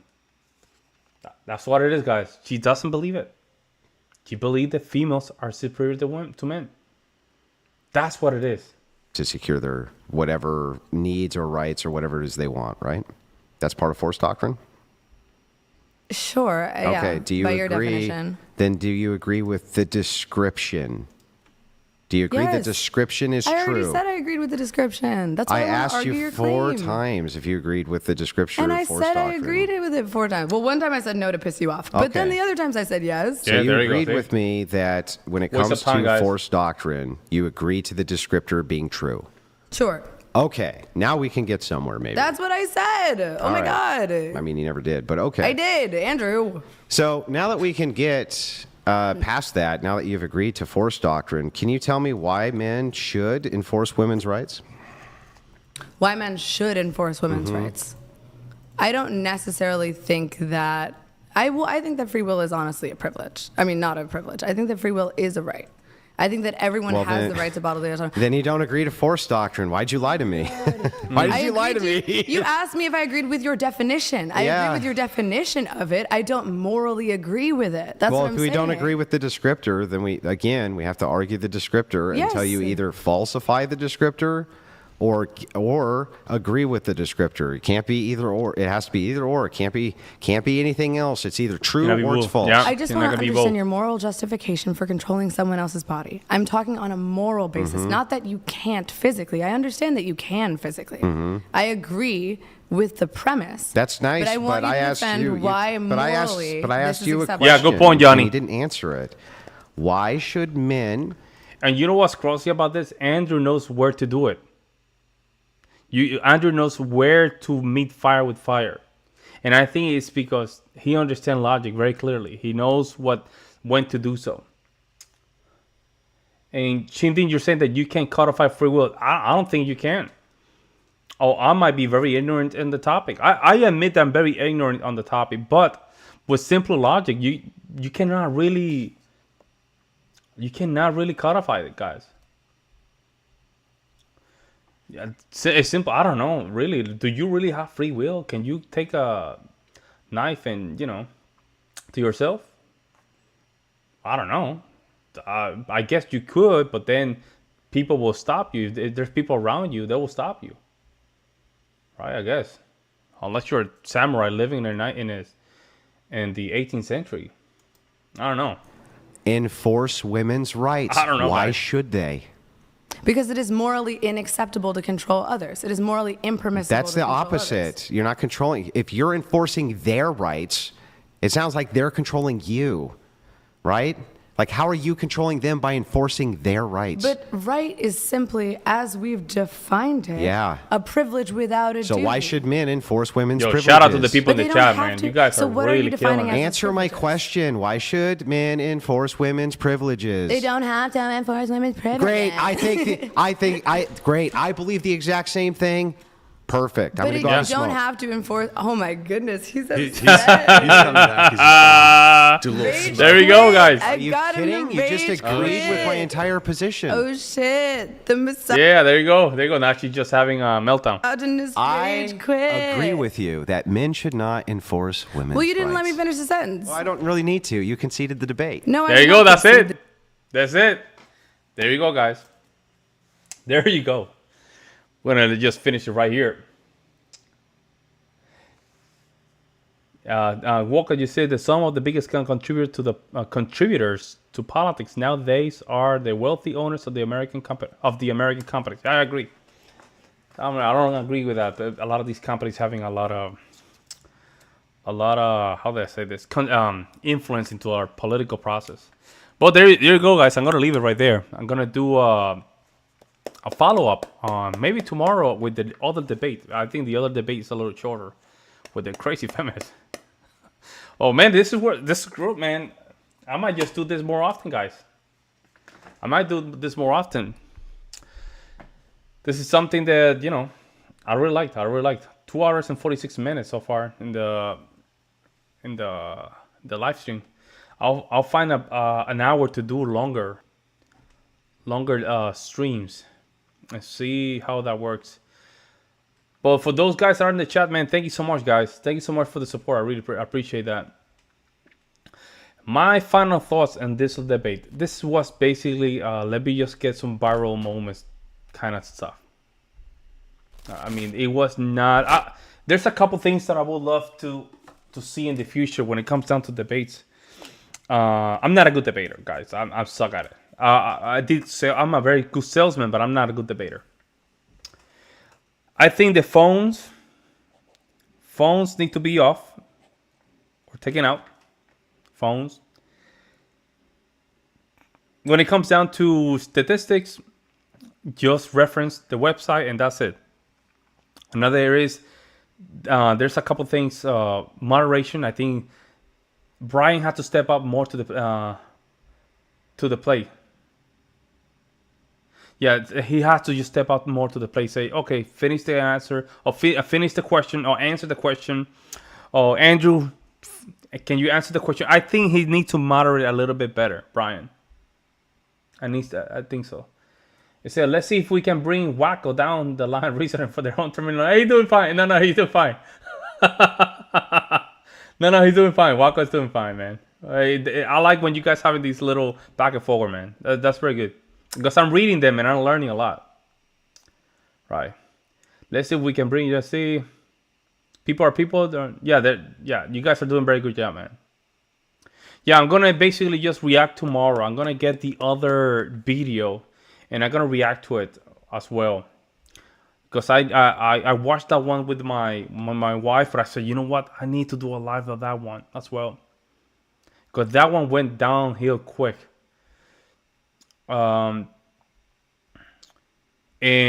also there's a lot of good things at the beginning of the debate. The way she was handling her body language, even the way she was writing. There was a small section which Andrew was giving her his statement, and all of a sudden she said, "My name is this person." We're gonna get into it, guys. I enjoyed. Let's see. I enjoyed that. Thanks for your time, PJ. It doesn't have to be a debate conversation. It could. Debate conversation is good no matter where it falls. Political opinions. Yeah. We're gonna do a lot of stuff, man. Don't worry. We will get there. I'm not the most well-knowledged person in the world, but I do think that I can contribute a couple things. I do. Somehow I'm good at that, I guess. But we're gonna do a couple live, and tomorrow we're gonna do another one. Right? Any other question, guys? You have any other question? Put in the chat before I go. Anything? We're gonna finish now. Thank you so much for those guys that stay longer than I anticipated. I really appreciate it. Stay tuned. We're gonna do another live tomorrow. Might be the same hours. I'm gonna put a link maybe in the mornings. That way we can get it running. But yeah, with these, these things that need to be break down. A lot of people. There's a lot of good reactors that they do a good job. I think if we all put a little bit of our grants of salt, I think we're doing the best we can. Good night and God bless. Remember Christ King. Amen. That's true. 100%. Well, guys, with no further ado, no problem, man. Hey, Wako, thank you so much, man. Thank you for the opportunity to chat. Hey, thank you so much, man. Thank you so much. Thank you so much, guys. I will see you tomorrow. Bye-bye.